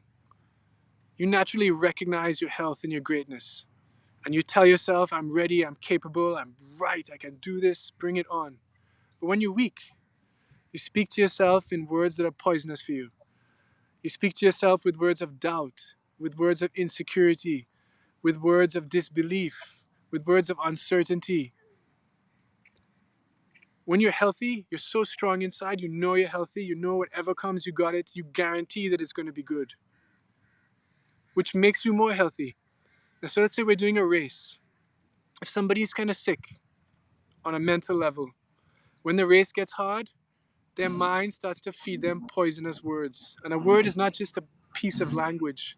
A word is a package of energy, of emotion. So when it gets hard, they start to say, hey boy, I feel so weak. Oh, I'm so tired. Oh, I didn't sleep well last night. Oh, I didn't eat enough for breakfast. Oh, all these excuses come up, all these poisonous. Oh, I doubt myself. Oh, my technique is not good. Oh, I'm not as good as that person in that lane or that person. They're better than me. And they defeat their own selves. And defeat happens first inside, then it happens outside. And victory also first happens inside, and then it happens outside. So when you're strong, the voice in your head speaks to yourself in words that make you stronger. When you're weak, the voice inside your head, when you're sick and weak, the voice inside your head speaks to yourself with words that make you sicker and weaker. So when you're doing these different challenges, you got to understand, how am I speaking to myself? Am I using the words that other people threw at me that's coming from the way they view their life and their reality? Yeah. Or am I in control of my own mind? Am I saying, when it gets hard, I got this? When it gets difficult, I say I feel strong. When it's the moment of weakness, you say I know I have this, and you bring it on. I made all the other challenges before; they will never break my spirit. And because you have that type of way of talking to yourself, you strengthen yourself when you need the strength the most. So we would, I mean, amazing words, huh?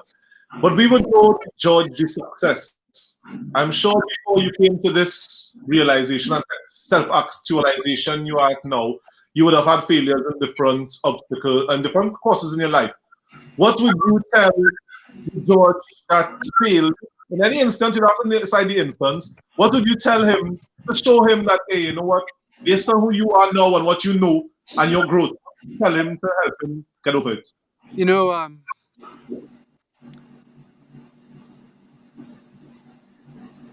it's interesting. It's interesting. I have a friend. He's a number one in the world tennis player. Was number one in the world in 2001. Marat Safin. And we had a conversation one day. When I was number one in the world, I had the world record. I had an injury at the Olympics where I got the bronze medal. And when I came back, my injury healed. I was better than ever. And I literally felt invincible. I started to win with so much style. I started to tell people, look at this point in the race, I'm going to demoralize that person at that point. And I started to have too much style. I started to feel like I had the greatness. It was coming from me. And in every area in life, you work hard. This applies to every area in life. But also every legend warns of this truth. And I'll get to that in a minute. You work so hard for so long to develop mastery. And when you have the mastery, it brings with it a curse. It brings with it pride.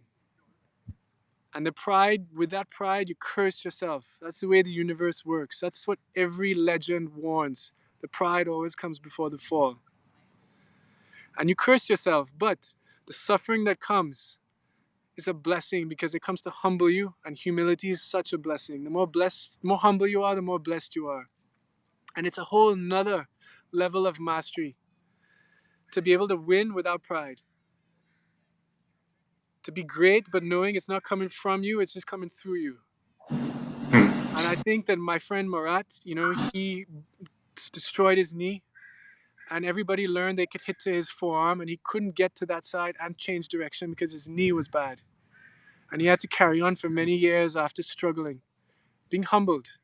And when I was number one in the world 200 IM, I destroyed my knee. I could never race at 200 IM anymore. And I had to get totally beaten up and start again at scratch to rebuild myself, reinvent myself, get real humbled, hard times. And it took me 2, 3, 4 years to then get good again in a different event, 50 freestyle. And if I could go back again, I would warn myself. I'd say, hey, watch out. You're getting a little too much swag, too much style. Take it easy and understand that it's a blessing. and that, you know, like all blessings really flow from God. You know, you can't claim it. You know, you earn it, but you're worthy of it. When you think it's yours, you start to curse yourself. You know, but the curse is actually really a blessing in the end because you get humbled, and that's very good. And I got humbled, and I had to rebuild myself again from scratch. You know, many shoulder injuries as a freestyler. Took a lot of licks for a long time. I learned to lose without being defeated, and I learned to win without pride. And, you know, eventually, you know, it came out. You know, I had that brain injury that really set me back before the London Olympics. I had to start from scratch to make the finals. And then I was 7th in the final. Bad race. We have bad races. We're only human.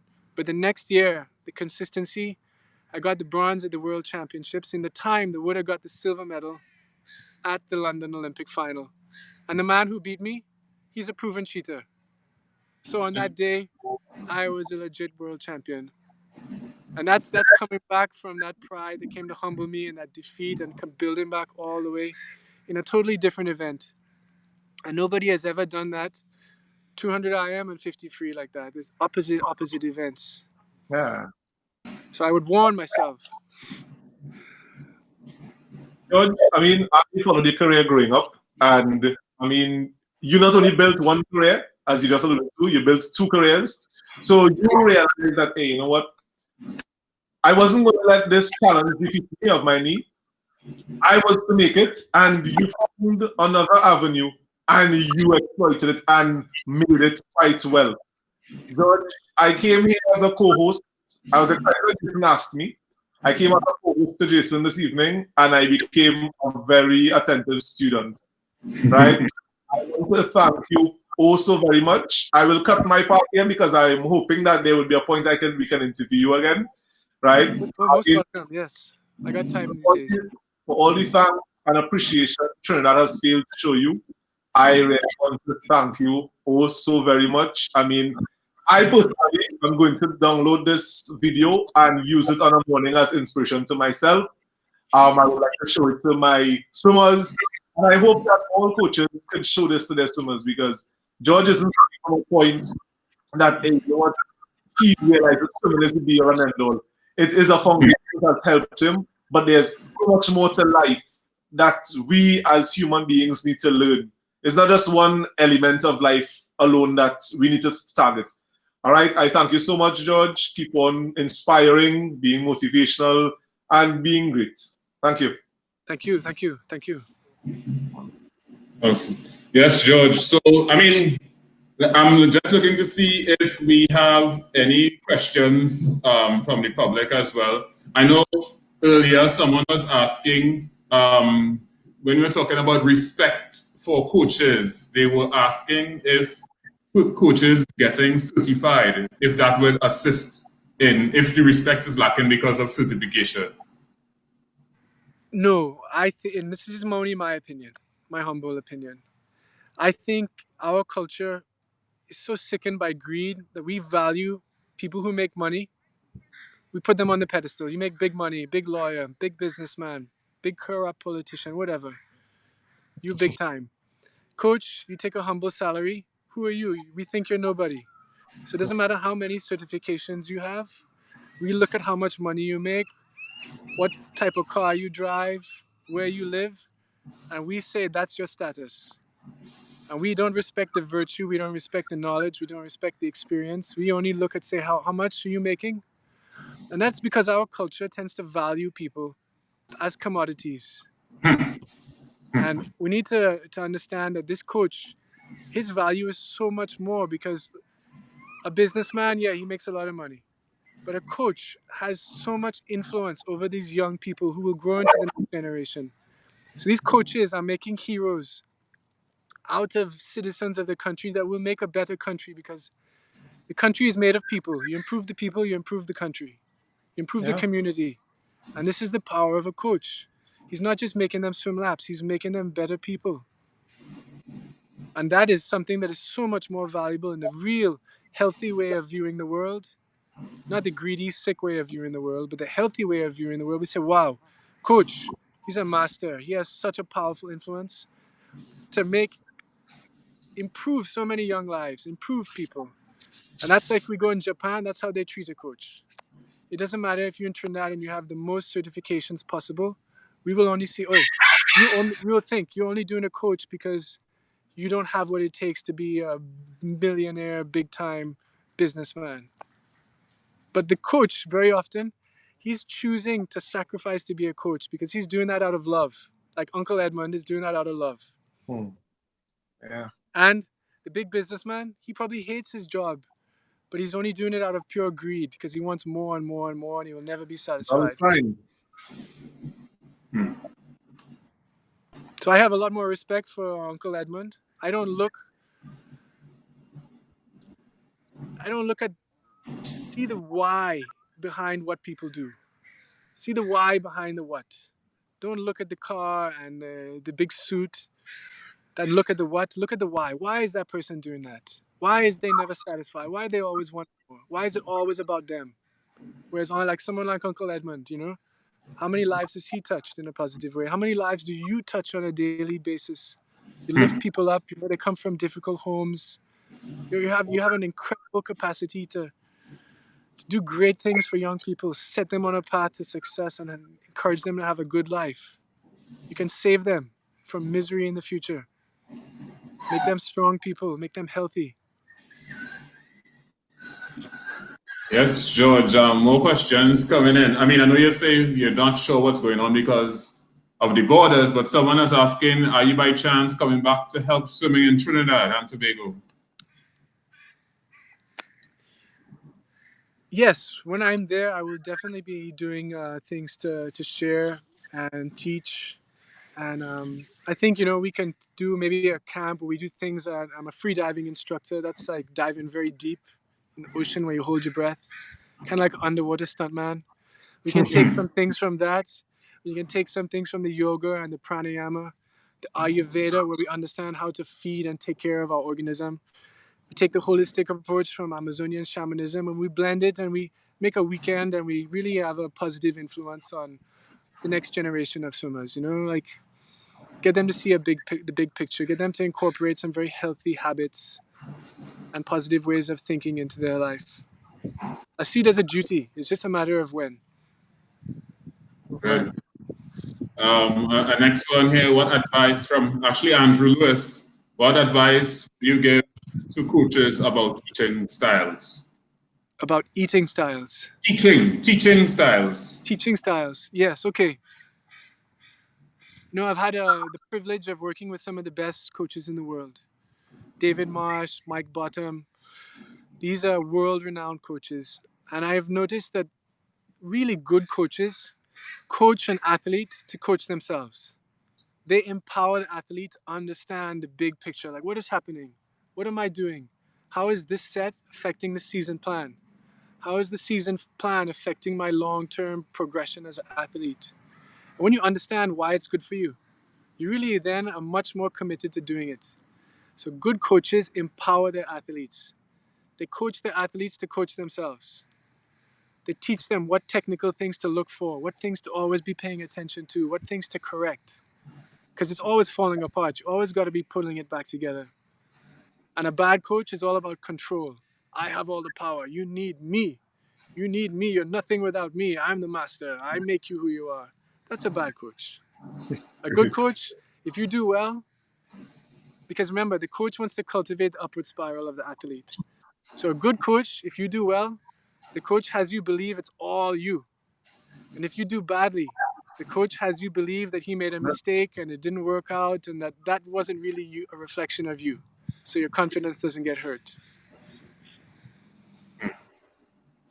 George, we'll have to find some way. First of all, I want people, I posted a link on the page a few days ago. I would like you also tune in also to listen back to his podcast that he did sometime last week. I mean, you'll get some more detail. But George, I'm looking to see if we have any more questions. If not, we'll start to wrap up. We haven't even gone into your career per se. I mean, we thought this information was I think it's a lot more valuable than, I mean, of course we would one day want to hear about the journey and the different meets, etc. But to hear the insight that you have gotten to hear the experience that you have shared with us, especially the mental part of it. I mean, we try on each and every episode here to have a mental segment. Well, you really touched a lot of things and a lot of you have a lot of people here tonight. So I really want to thank you for your contribution, and thank you for your contribution to Trinidad and Tobago swimming. Oh man, it's an honor. You know, only when you get outside of it, you really appreciate. You really appreciate it so much more, and you really appreciate. I don't want to sound cocky, but I never really appreciated how good I was, because I was always thinking about the next competition. The other day, I was looking for a video of freestyle technique to share with somebody who I can mentor. I mentor some athletes. And I saw some of my old races, and I saw the way I would walk out onto the deck, and I was like, "Damn, bro, you are such a warrior. There was so much fire." And it's something that you only appreciate after, and then you only understand after how that has the capacity to lift other people up, and how that your swimming wasn't just about you. It was about all the people you touched along the way, and all the people who you showed it was possible, all the people you gave them a higher standard to hold themselves to. Earlier too, you spoke, when you made reference to the Olympic medals, you referred to them as just trinkets. And I want to ask this: if the information that you have had now, the frame of mind you had now, you think you would have continued? Would you have pursued the Olympic dream? Boy, you know, there was a time when the Olympic medal felt like it was something so valuable, like the fountain of youth. You know, you needed that, like you needed to breathe. You wanted that thing, and you felt that when I got that thing, that medal, everything in it was going to be perfect. That was it. You know, that was what I wanted. And then you get that thing, and you realize there's no real happiness in this thing. It is just an object. It's just a trinket. And immediately that's not final. Life moves on. There's always more. And if you can appreciate how it's a big picture, with a big picture approach, and use it as a way to grow as a person, then the medals are like saying, "Good job, keep it up. What you're doing is working." It's not the end. It's not what you're after.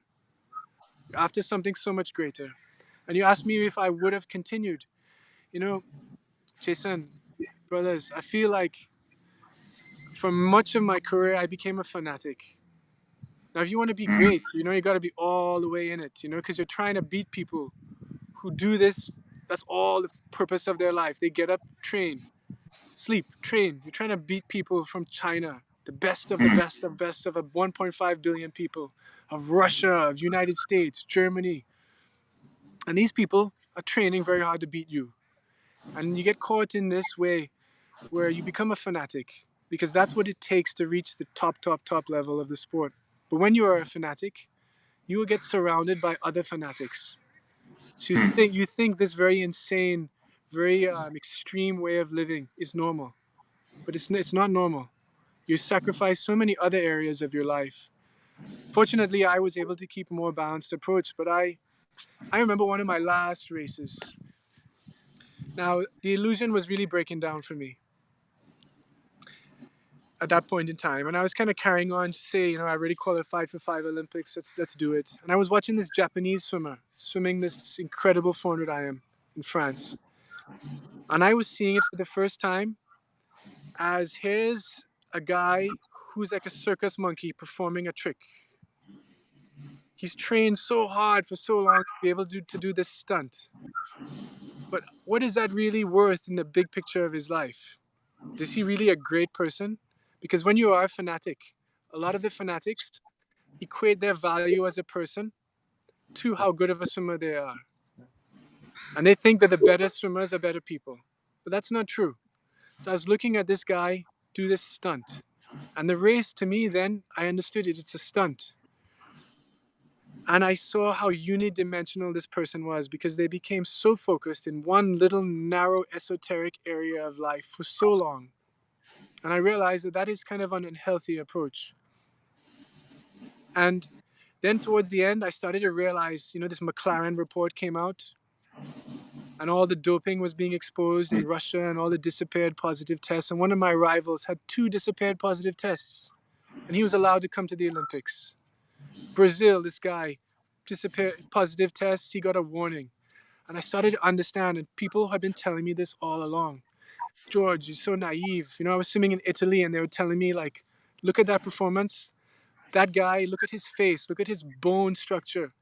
Look at the way he looks. That is a product of many years of growth hormone abuse. That's EPO, that's growth hormone. And I was a fanatic. I couldn't really see the forest with the trees. The sport at the highest level is so dirty. And if I had known that, I would never have pushed myself, because I would have said this is not worth my time. But it's a good thing I kept the blinders on and I didn't really accept that. Now, at the highest level, the Olympics is like a reality TV show. My mother has on video camera.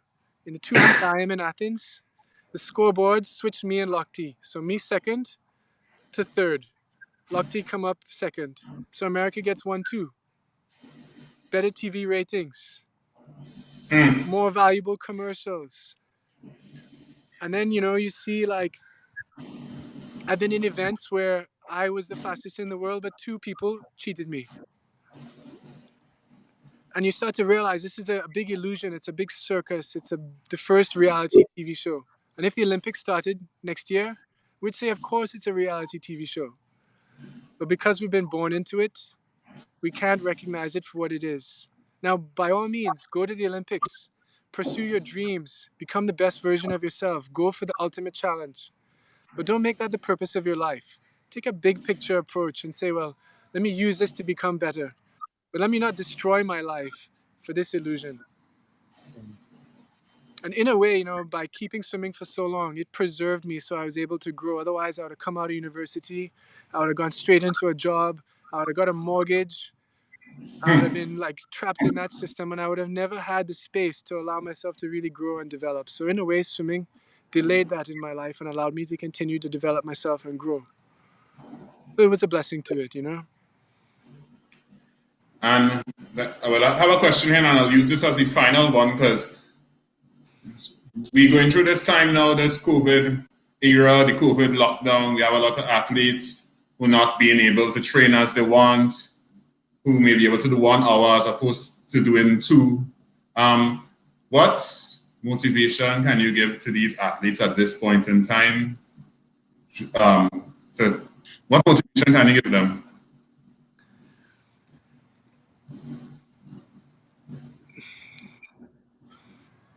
All right, here's an opportunity to take it back to basics. We want to take a holistic approach. We have to understand that your success as a swimmer will only be an expression of how successful you are as a healthy, strong person. Take this chance and start to go through your whole life. Cut out all the poisonous things that bring you down. Start to incorporate more medicinal things that lift you up and strengthen you. Start to change the way you think, the way you speak to yourself. Cut out bad habits. Maybe you escape into illusions on Instagram. Maybe you consume poisons and intoxicants. Get yourself healthy. This is the foundation. This is the most important. Keep doing. If you can do 1/3, 1/4 of what you were doing, make it quality over quantity. And start to embrace your mind. While you might not have the opportunities to train the physical aspect in the pool or the gym, get creative, get playful, and also incorporate training your mind. You can train your horse, yes. Let's start to train the rider of the horse. Work on your power to visualize. Set an alarm on your phone for 1 minute and choose to see something in your mind, something that you want to see, only that for 1 minute, and gradually increase it up to 5 minutes. Start to develop your mental power to think what you want to think, because you want to talk about freedom, you want to talk about strength. How free are you? How strong are you if you can't control your own mind to think what you want to think when you want to think it?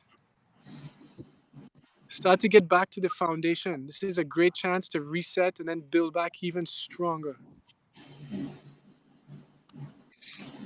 Yes, George, I'd like to, on behalf of Trinidad and Tobago, on behalf of everybody who is watching here, we would like to really thank you for giving up some of yourself. We would have to invite you again sometime in the future. You taught us a lot about willpower, about hero energy, about the mental strength, mental toughness. And I hope we will of course post this video later on. We'll cut it and post it. And we hope people relook at it. And I really just want to thank you for giving up yourself and giving up your time. Man, thank you. I'm honored and I'm grateful to be invited on. And I was looking at the segments while I was walking into the park. And it's a good thing you're doing, and everyone is benefiting, and it's great. So I'm a big supporter, and I believe now we are in this age because of the internet of like a second renaissance. We have access. We could go on YouTube and watch Popov swim. We can go and look at the best of the best, and see what they were doing. We can read articles from scientific journals. We can go and study classical wisdom from Ayurveda. We can learn so much. So it's a great thing that you're doing, embracing this internet age, this connectivity to share the wisdom, share the knowledge, and empower people. Thank you. Thank you very much. Thank you, George. Thank you, Daron. Thank you, Daron. Thank you, Jason. Yeah, I'd like to thank all the guests from earlier tonight. And thank you all for tuning in to Chlorine Callaloo. Tune in next week, and remember to ensure you follow us on Trinbago Freestyles, both on Facebook and Instagram. Thank you very much, everyone, and have a good night.